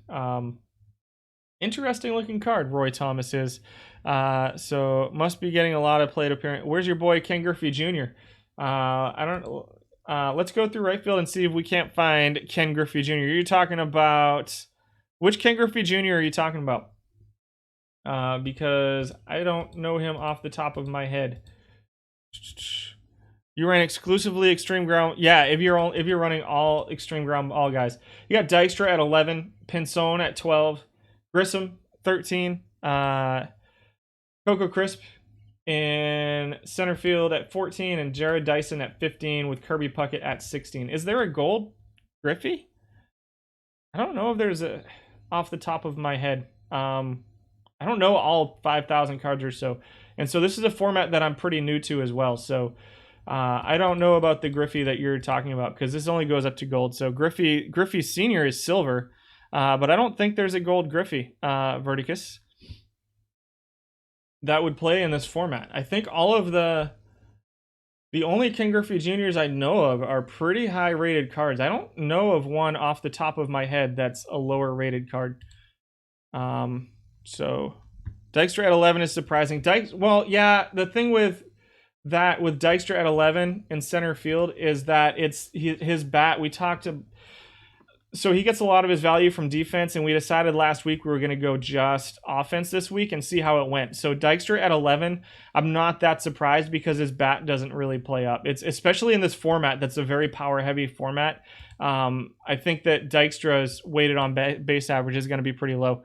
You go, oh, this is your, well, welcome. Thanks for dropping in and watching. I appreciate it. I don't think, yeah, so Ken Griffey Jr.'s got some really solid cards out there, including a face of the franchise card that plays pretty okay at all of the outfield positions. So I don't get too much into strategy on this. If you're looking for an overall kind of thing, watch maybe DishNet on Sundays or, the Friday night streams or something like that to get the thing. I just do tournament stats for this stream.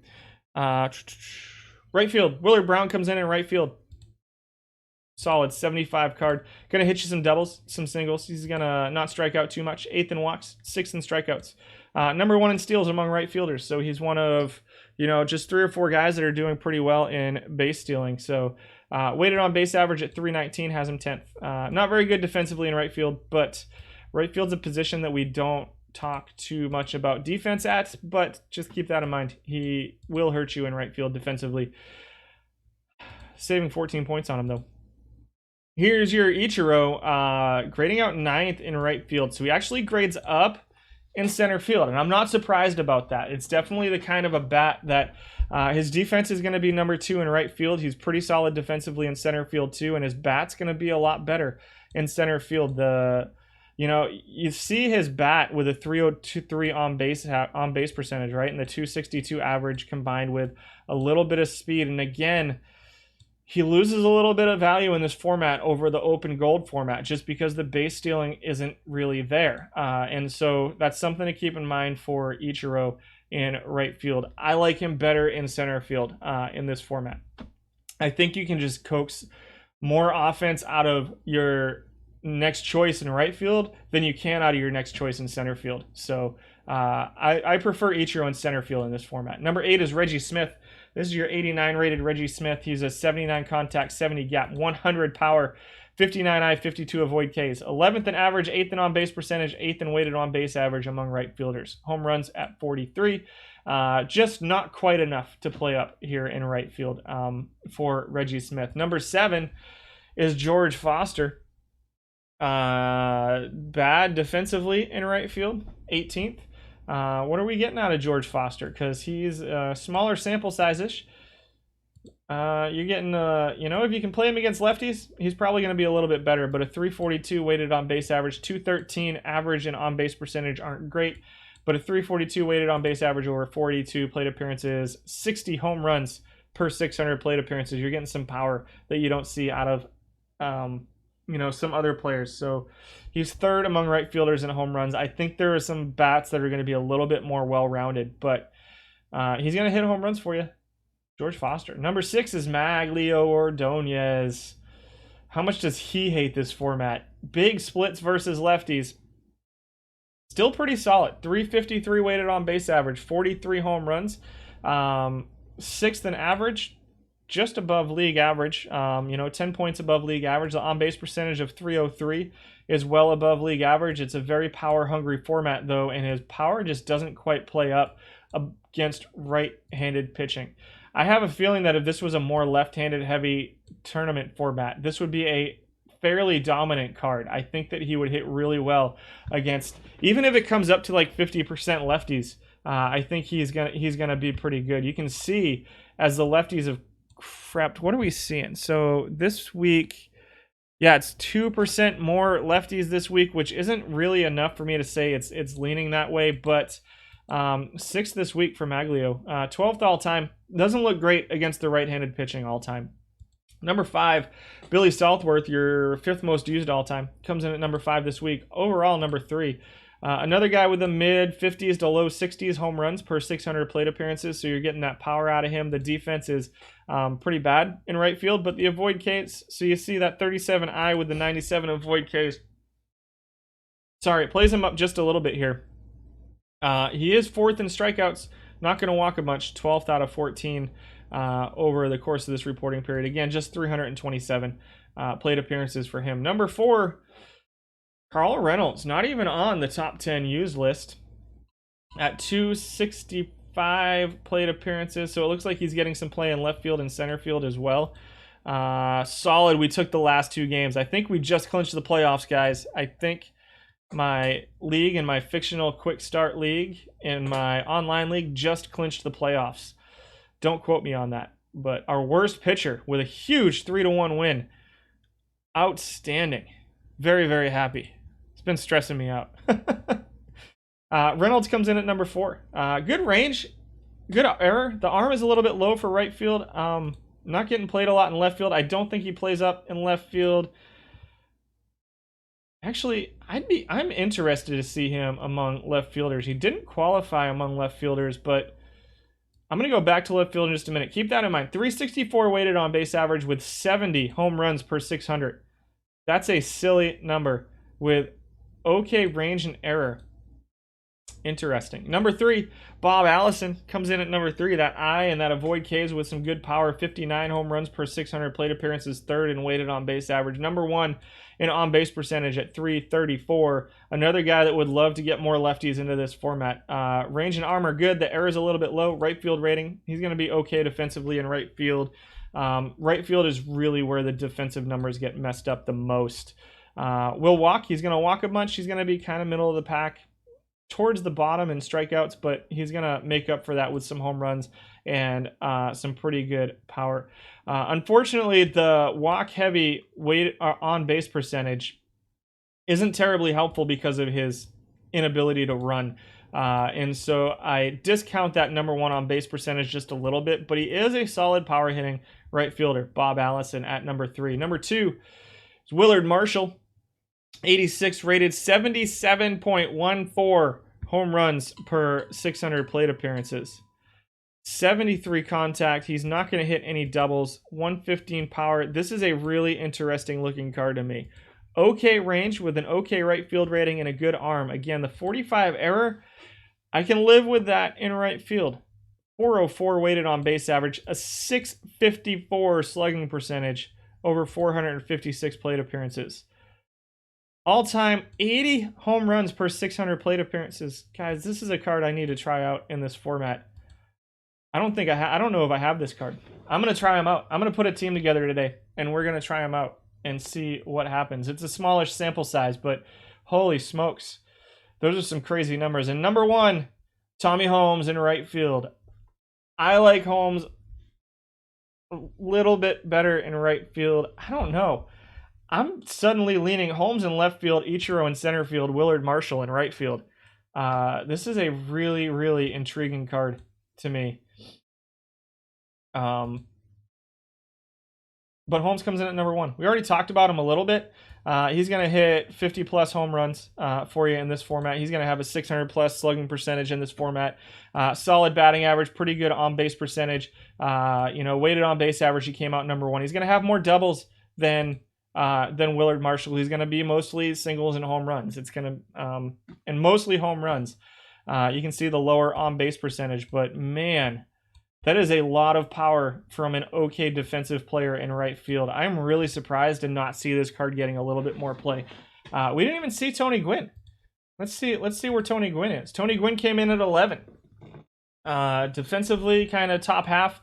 Very good batting average, on base percentage kind of player. Again, the high speed with good steals has him top 5 in steals among right fielders. But again, I think that this is one of those cards that gets hurt a bit by this format, both because he's one of those cards with the weird, not quite a reverse split, but kind of a reverse split with 20 points of avoid Ks versus lefties and 10 points of almost of contact versus lefties for Tony Gwynn.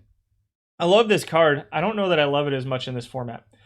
Those are your right fielders. Who were we going to look at? We were going to look at, was it Reynolds among lefties? So 3 among left fielders. So 364 weighted on base average would put him right around number 3 in left field for Southworth. Not Southworth, for Reynolds. So right around number 3 and weighted on base average in left field. I almost like Reynolds better in left field than I do in right field too. So could punt center field for one of the glove first bronzes and get a platoon going, or invest in a better staff. Yeah. Again, there's so many ways to build a team in this format that I think that some of these cards that like don't get used a lot. This card, man. This card is really interesting to me. I'm very intrigued. Very, very intrigued by Willard Marshall. Interesting. So those are your hitters. Let's move on to the pitchers. You know what? Let's do relief pitchers first, because there were 3 relief pitchers who qualified. So here's the thing about this format. Everybody, you're going to throw one good relief pitcher out there that may also be a starting pitcher or something. And then there's going to be the very few qualifying relief pitchers. And so the starters you're going to see are running 7-8 innings per start, per appearance, even though they're letting up 1 million runs to these guys who are hitting 80 home runs. So there's very, very few relief pitchers. Buskey, Wendell, and Cornejo are the only 3 who qualified as relief pitchers. Cornejo gets some play as a starting pitcher too, not nearly as much as he used to. The higher formats, you're actually going to see Cornejo get a little bit more play as a starting pitcher than here. I'm a little bit surprised to see him down here this often. Like, I wouldn't expect to see him over these 40 rated pitchers quite as much, but you know, he's your closer of choice. One of the few relief pitchers with a, you know, these other guys you're seeing a 6-7 plus earned run average out of. So it's going to be good starting pitchers with a bunch of not good pitchers in your bullpen. Maybe one good relief pitcher, and maybe it's Cornejo in your bullpen. So with that said, let's take a look at the starting pitchers. Cornejo has been one of the go-tos for cap tournaments from the start. Tim Hudson comes in at number 15. He is a right-handed pitcher. Fastball, sinker, curveball, slider, forkball, high movement, low control, 15th and FIP, 281 earned run average. Really solid numbers for him in this over the last week. 309 and 303 all-time, ranks him 15th all-time, right in line with his all-time numbers. Harry Howell comes in at number 14. He's the opposite of Hudson. Only 3 pitches. One of them is a screwball. I like that screwball. You know, those weird, the knuckleball, knuckle curve screwball. This is going to move over here soon. Hopefully by the time Out of the Park 22 rolls around. A little bit better versus lefties. Even though he's a right-handed pitcher, he's got a little bit of a reverse split going on here because of that screwball. And so Harry Howell is one of those guys that can pitch well against a lot of these left-handed heavy lineups. 289 FIP, 303 earned run average. All-time, you're seeing a 301 with a 327, which ranks him 12th all-time. 100% start percentage for him. Just outside the top 10 in strikeouts and home runs. Control's an issue. 2.75 walks. And Snellman lets us know that Harry Howell can hit too. So I don't have his batting ratings here, but keep that in mind. He could be a designated hitter or a pinch hitter off the bench for you. Number 13 is Lou Burdett. Man, I've been looking at this card for so long. Peak Lou Burdett is a card that I love in gold tournament. No splits almost whatsoever. Right-handed pitcher, sinker, screwball. A good sinker and a screwball. 3 really bad pitches, including a knuckle curve and a 48 slider. That screwball and the knuckle curve help him out. So none of his pitches are great. And I'm gonna try to stream next week for I'll get back to the OHBL next week. These 6 pitches play up a little bit here in Perfect Team. It's a little bit different for the online leagues and the base game at this point, I think. But Burdett at number 13, 287 FIP, 296 earned run average for him, 13th in FIP. 18th in earned run average all time. He ranks 9th all time. He is your 4th most used, 7th most used this period. Lou Burdett. Number 12 is Mike Caldwell from the Milwaukee Brewers, 1978. High movement, good control.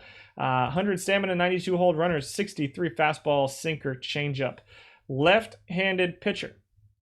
280 FIP, 307 earned run average. All time, though, you're seeing a 329 FIP and a 324 earned run average to put him at number 18. For Mike Caldwell. At number 11, good home run suppression. Sorry, as I bounce back. Good home run suppression and one of the best control pitchers in the format. Not a lot of strikeouts. Only 7. 7 would be like 1.5 above what we saw last week in silver. So lots of strikeouts in this format. At number 11, Dick Ellsworth, another left-handed pitcher. Very, very heavy lefty splits here. Extreme ground ball pitcher with 91 movement. So you're going to want a really good defensive infield here. You're not going to want to punt at third base if you're running Ellsworth out there every 5th or 4th or 3rd game, depending on how you're running your staff. 75 stinkers, 62 change curveball slider. 9th in FIP, 13th in earned run average. 36th in strikeouts at 8.21. And 14th in home runs. We had 50 qualifiers, just so you guys are aware. Over 100 innings pitched. And so walks 14th in walks, 14th in home runs. I did lower the innings pitch cutoff, so we ended up with a ton of people qualifying. So there might be some interesting names on this list. We might not see some of the higher guys on the list. All time though, Ellsworth is 30th with a 335 FIP and a 354 earned run average, which makes me a little bit less interested in him. Number 10, John Candelaria. Fastball, curveball, slider, changeup. Good stamina, good hold runners. A little bit of a lefty split here. He is another one of those left-handed pitchers.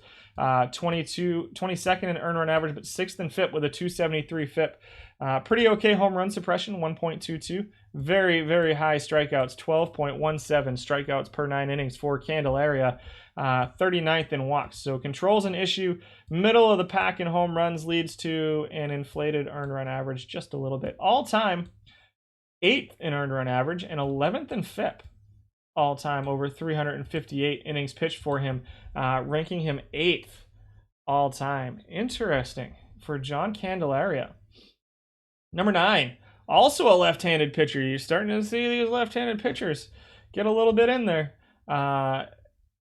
Pretty big split, not huge, but definitely a considerable split against left-handed batters.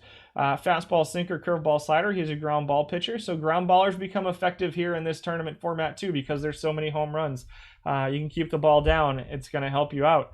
279 FIP, 261 earned run average over this period. All time, you're seeing a 308, 304, which puts him at number 14 all time. Not a lot of strikeouts. 64th out of 68 with that low stuff, but number 2 in home run suppression. And right around the top half in walk suppression as well for Ed Seaver. At number 8, Paul Splittorff, left-handed pitcher. High movement, high control, normal pitcher here. Fastball, changeup, curveball, slider. 277 FIP, 282 earned run average all time.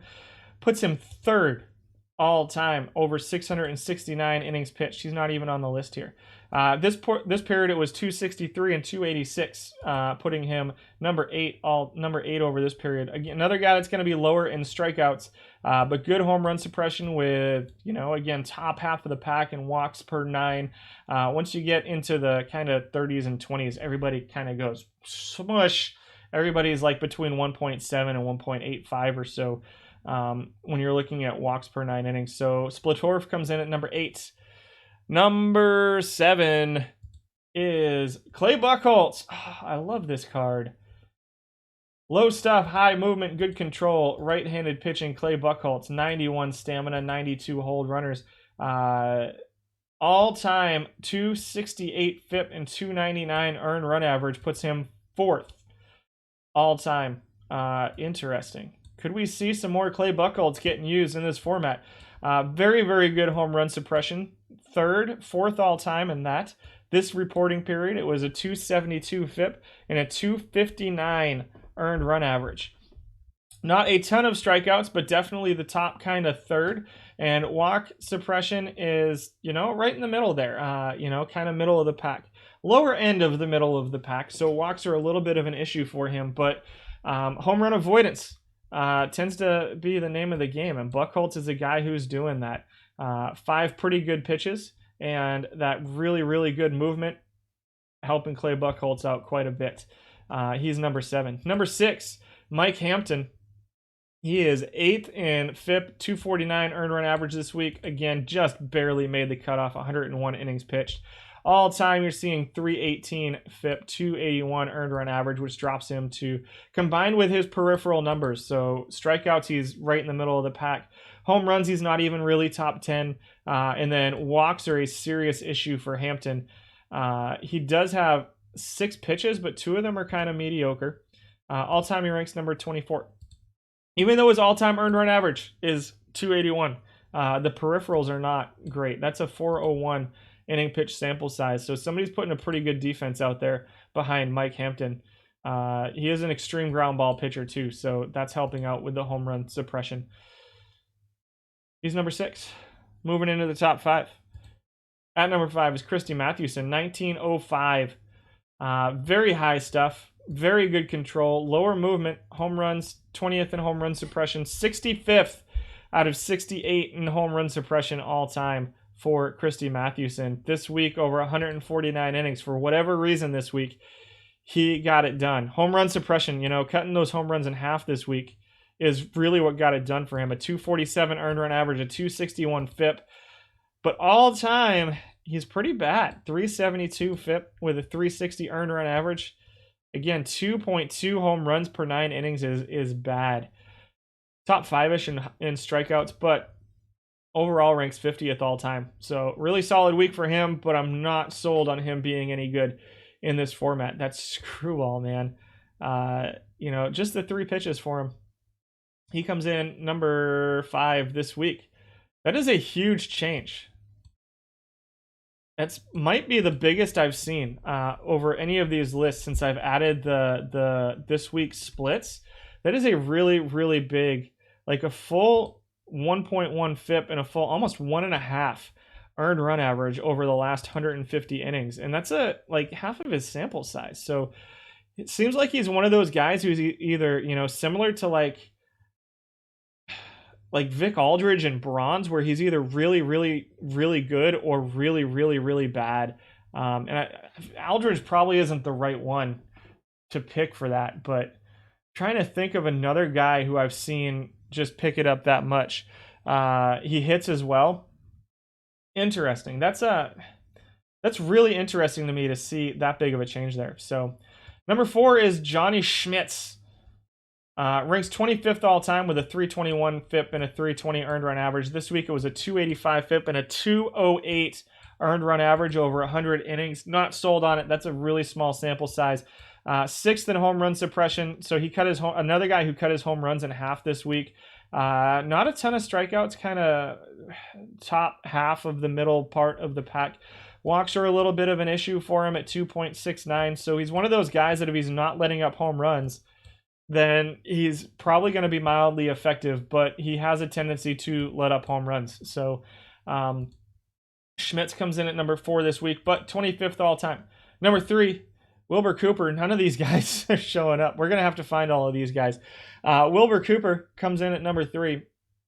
275 FIP, 225 earned run average this week. All time it's a 292 and a 252. So Cooper, the left-handed pitcher, ranks 5th all time, over 630 innings pitched. So it's, you're getting up into a not super small sample size at that point. Wilbur Cooper looks pretty good with that kind of anti-meta kind of profile. Pretty good against lefties, but not a huge split either. He's actually got a little bit of a reverse split here, versus right-handed pitchers. Or hitters, I should say. So Cooper comes in at number 3. This one's a little bit more interesting than some of those other ones to me, especially since you're seeing a little bit of a higher all-time ratings here. Home run suppression's pretty good. The walks are okay. 17th is out of 68 is top 3rd pretty comfortably. Not a ton of strikeouts, but if you're suppressing home runs and not walking too many guys, you don't necessarily need to strike a bunch of guys out. Interesting looking pitcher, Wilbur Cooper. Number 2, Jamie Moyer. Here's your 7th most used. So Walters, Brown, and John Denny, your 3 most used. Only one of them's going to be here. And I don't know if they're going to be at number 1. Can someone explain all-time GP to me? As in all-time this tournament or all-time this tournament? So it's, and not all-time. So I've been collecting data on this tournament for a little over a month. now, so it's a daily tournament, so I can only get one a day. So this is the all-time is over since the redone spreadsheet, so about a month and a half. This is over the last week or so for the this week, and so you just kind of seeing trends changing and stuff like that. So Moyer's a guy who gets used quite a bit. Second in FIP all time, fourth in earned run average. He's a left-handed pitcher. Seeing a lot of lefties here at the top of this list. That's really interesting to me. 283 earned run average all time and a 260 FIP all time. You know, maybe watching this program, you guys are going to gain a little bit of an advantage on some of the guys who don't. Perhaps because left-handed pitching right now is the name of the game. They're pitching really, really well. Very good control. Number one in walk suppression. 0.63 walks per 9 innings is absolutely incredible. To go along with a top 10 almost home run suppression, this is a fantastic card. I'm really surprised to see it only at 7th. But I think it's a card that's kind of hard to find too, if I'm not mistaken. I don't know if I have this one currently. Sub 3 earned run average, sub 3 FIP. Jamie Moyer, this is just a really fantastic card. Number one starting pitcher for this period he's your number one all time, you'll notice, is Dean Stone. Interesting. A sub 2 FIP and a sub 2 earned run average for the left-handed pitching Dean Stone. 4th in whip, 11th in walks, almost top 10 there. You know, right in the middle of the pack in strikeouts. Number one in home run suppression. That's a big deal. All time, he ranks number 2 with a 267 earned run average, a 275 FIP. Left-handed, 120. Get those left-handed pitchers in now. Go get it today and win some tournaments. Goodness gracious. Where are the rest of these guys on the list? Let's find them. Walters. Let's see. Freddy Fitzsimmons at number 16. This is a card I like in gold. Really interesting stuff. Let's go back to that card because we didn't talk about it enough. Let's go back to Dean Stone. He's at 87 movement, 81 movement, 69 control, so pretty solid control with decent stuff as well. 90 stamina, 56 hold runners. Really good fastball curveball combination with a pretty good sinker thrown in. So it's a pretty good pitch combination.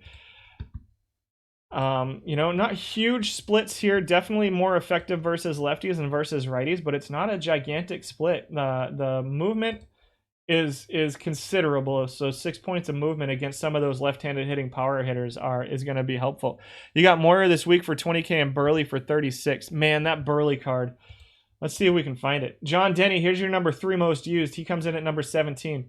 303 FIP, 288 earned run average. He does rank 6th all time, so he was just a little bit of an off week for him, or a little bit of a really good week for some of those left-handed pitchers at the top of the list this week.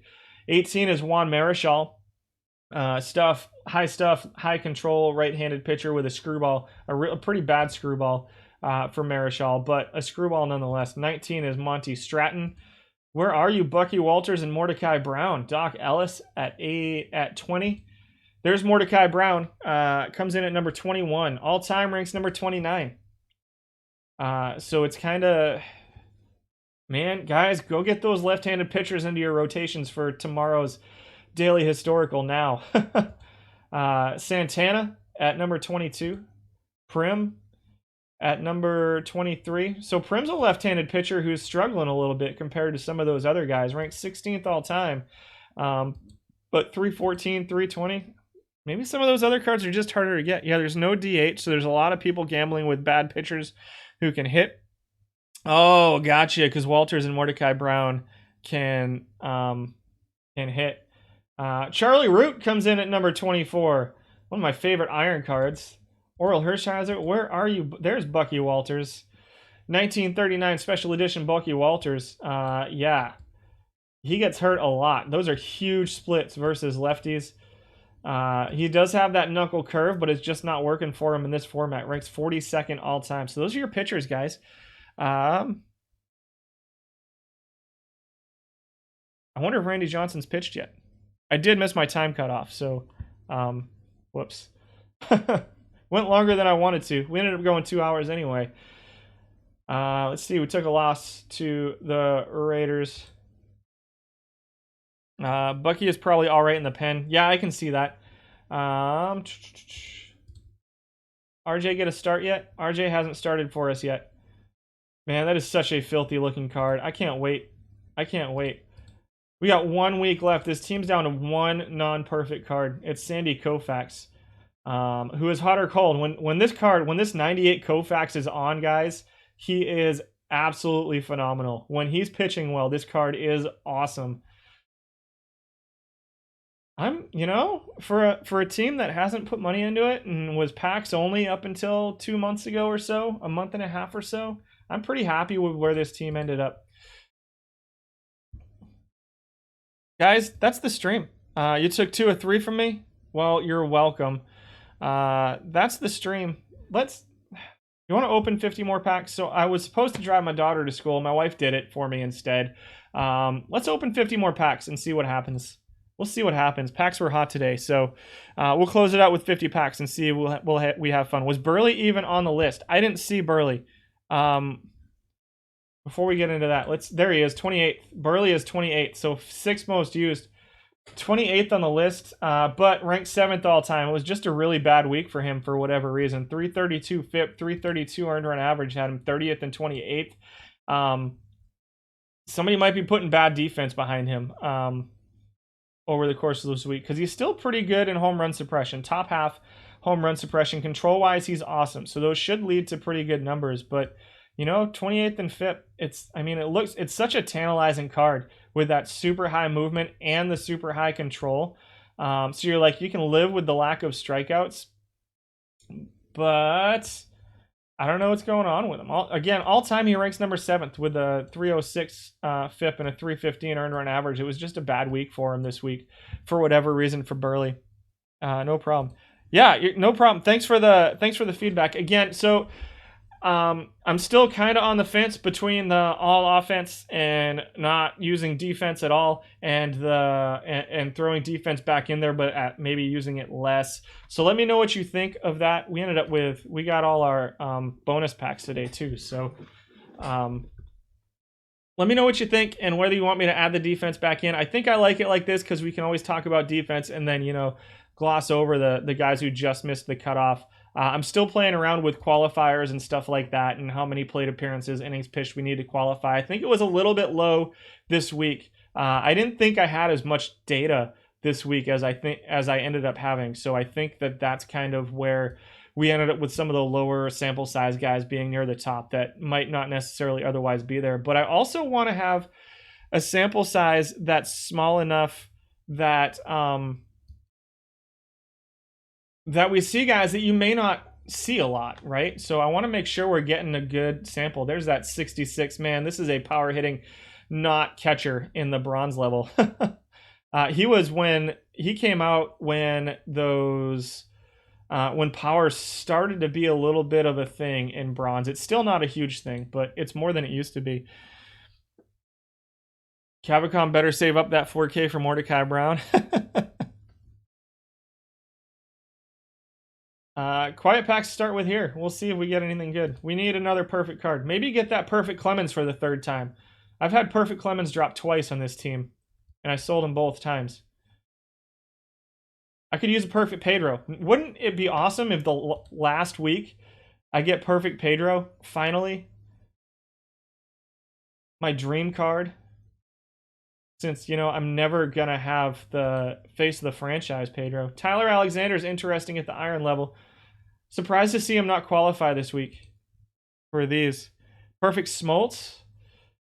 It needs to be perfect Pedro.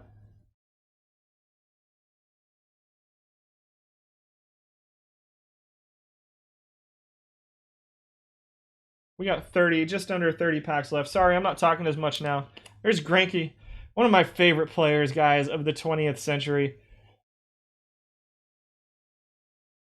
If you have The Athletic, go read. They did interviews with his catchers over the course of his career.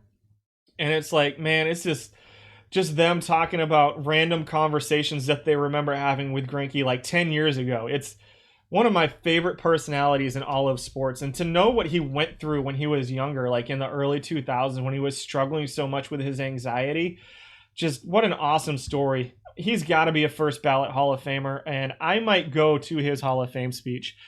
He is what a fun character.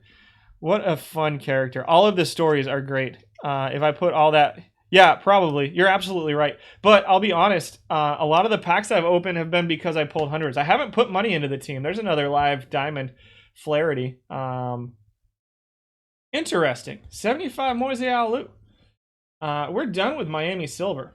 I need Miami Diamonds is what I need. Overpaying in fantasy just because of that article. He's awesome. So if you don't have the Athletic, I don't know if I'll get in trouble for this. So I have come to my stream sometime. I'm gonna give away 30-day giveaways for the 30-day subscriptions to the Athletic next week on my stream. I don't know what day it's gonna be yet. I'll announce it over in the Out of the Park chat. I have 5 to give away. I'll probably give away 1 sometime next week. But my streams are fun. We have fun on them too. So playoffs next week in the Transatlantic Baseball Association should be fun. Thanks. I don't think I deserve the push. Yeah, probably. I'd pay a lot of money to go see that anyway, Fire Red. I absolutely think that you're probably right. I don't think he's going to say much. It'll be like, yeah, I played okay. I did okay throughout my career. Oh man, it is awesome. The Athletic, I'm so glad that I got it. It's probably the best. I don't have very many article subscriptions these days. But that's one I will never get rid of. I got it what was the other one that was subscription only went away? Toby Borland's a new Phillies silver that I don't have. 700 perfect points, part of this strikeout. Ooh, 77% complete on that. 25 packs left. Greinke might make the best Hall of Fame speech non-Ricky edition. It is really awesome. Joe Posnanski, the Joe Posnanski articles by themselves really pay for the Athletic subscription by itself. Goslin, 22 packs left. Closing it out. We need one more perfect historical today. I don't think it's too much to ask. Then I get to go see if my team actually clinched. We'll check them out. Let's check my team out real quick and see if they clinched a playoff spot. Whip, you still in here? Did we clinch? There's a gold Kyle Hendricks. Whip is my commissioner, in case anybody's wondering.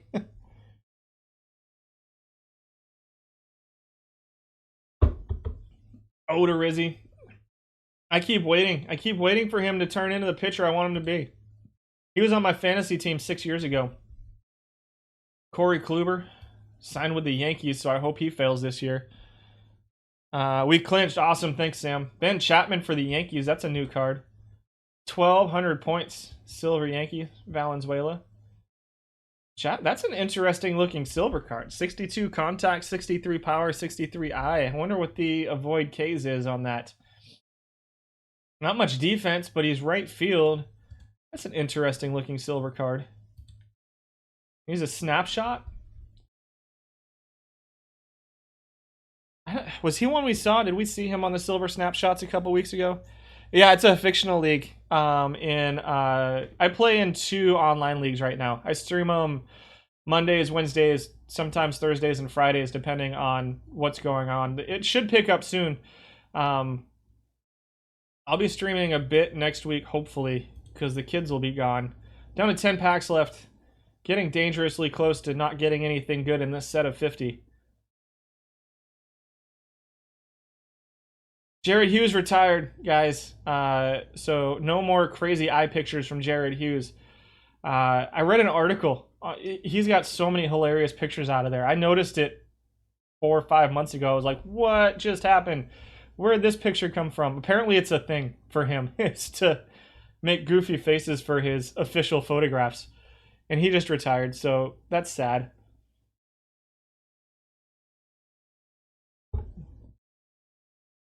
Tavares. Eddie Waitkiss at one point was an interesting kind of backup first base option. Only Max Scherzer. Yeah, but he doesn't do it on purpose. Jake Bowers. Interesting iron option in left field. A little bit of first base. Multiple positions. 6 left. Kyle Crick. Greg Hibbard for the White Sox.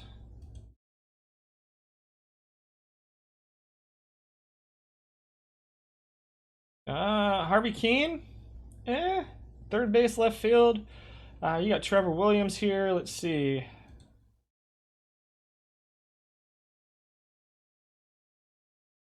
Last pack. And we finish it with maybe the worst pack of the day. Probably not true. But we'll finish it with a Tony Walters, a Jonah Heim, Ed Brinkman, Bill Russell, Mundo Sosa, and Brian Shaw. Guys, that's the stream. Thank you for coming out today. Next week will be, I forget, bronze. We're going back to bronze one last time. And it's going to be a blast. Bronze is where I got my start back in May of last year, where my stream started. And man, I'm glad those videos are gone, because I think back on what we had then and it wasn't even close to what we have now. But I wouldn't be here without you guys still doing this. And so I appreciate you guys coming out and watching me. If all you come out for the tournament streams is what you do, that's fine. I don't care. But I think we have a lot of fun on the other streams. We get to talk smack with each other back and forth as we watch the games play out. It looks kind of like this. We don't get to watch like the real play-by-play, but it looks kind of like this. We watch the scores play out. We talk smack, me, Sam, Whip, everybody else who comes out. We talk stats, and it's a lot of fun. And also, when 22 drops, I'm not making any promises yet, but I'm hoping to get I will be getting the alternate baseball history fired back up when 22 drops, and I'm not making promises on this because I have not asked permission for it yet, but I want to do a 12-hour stream to kick that one off next week, maybe next Wednesday or Thursday, but we shall see. Here comes the new download. We'll see if the Decimals can hang on to first place against the Raiders. And that's what I want to do. So I will let you guys know. Hit me up in the Discord. Keep an eye out for me. I'm down for the rest of this week just because of family stuff. But we'll be back. We'll be hitting it hard and heavy next week with on the Angered Unicorn stream. So come out and say hello. Permission from my wife. I can't. I'm in here most of the day anyway. But if I'm going to extend it to like the evening. The only reason I'm even thinking about it is because all the kids are gone next week. So we'll be back. But somebody just gave me a follow, so I appreciate that. You guys enjoy the rest of your week. I will be back for sure next Tuesday. I will try to get an OHBL stream going on Monday. I want to get the hot stove stuff going for them. But I will be for sure next Tuesday with the bronze tournaments and then getting back into alternate baseball history. Thanks so much, guys. I hope you have a great rest of the week, and we'll see you later. Adios.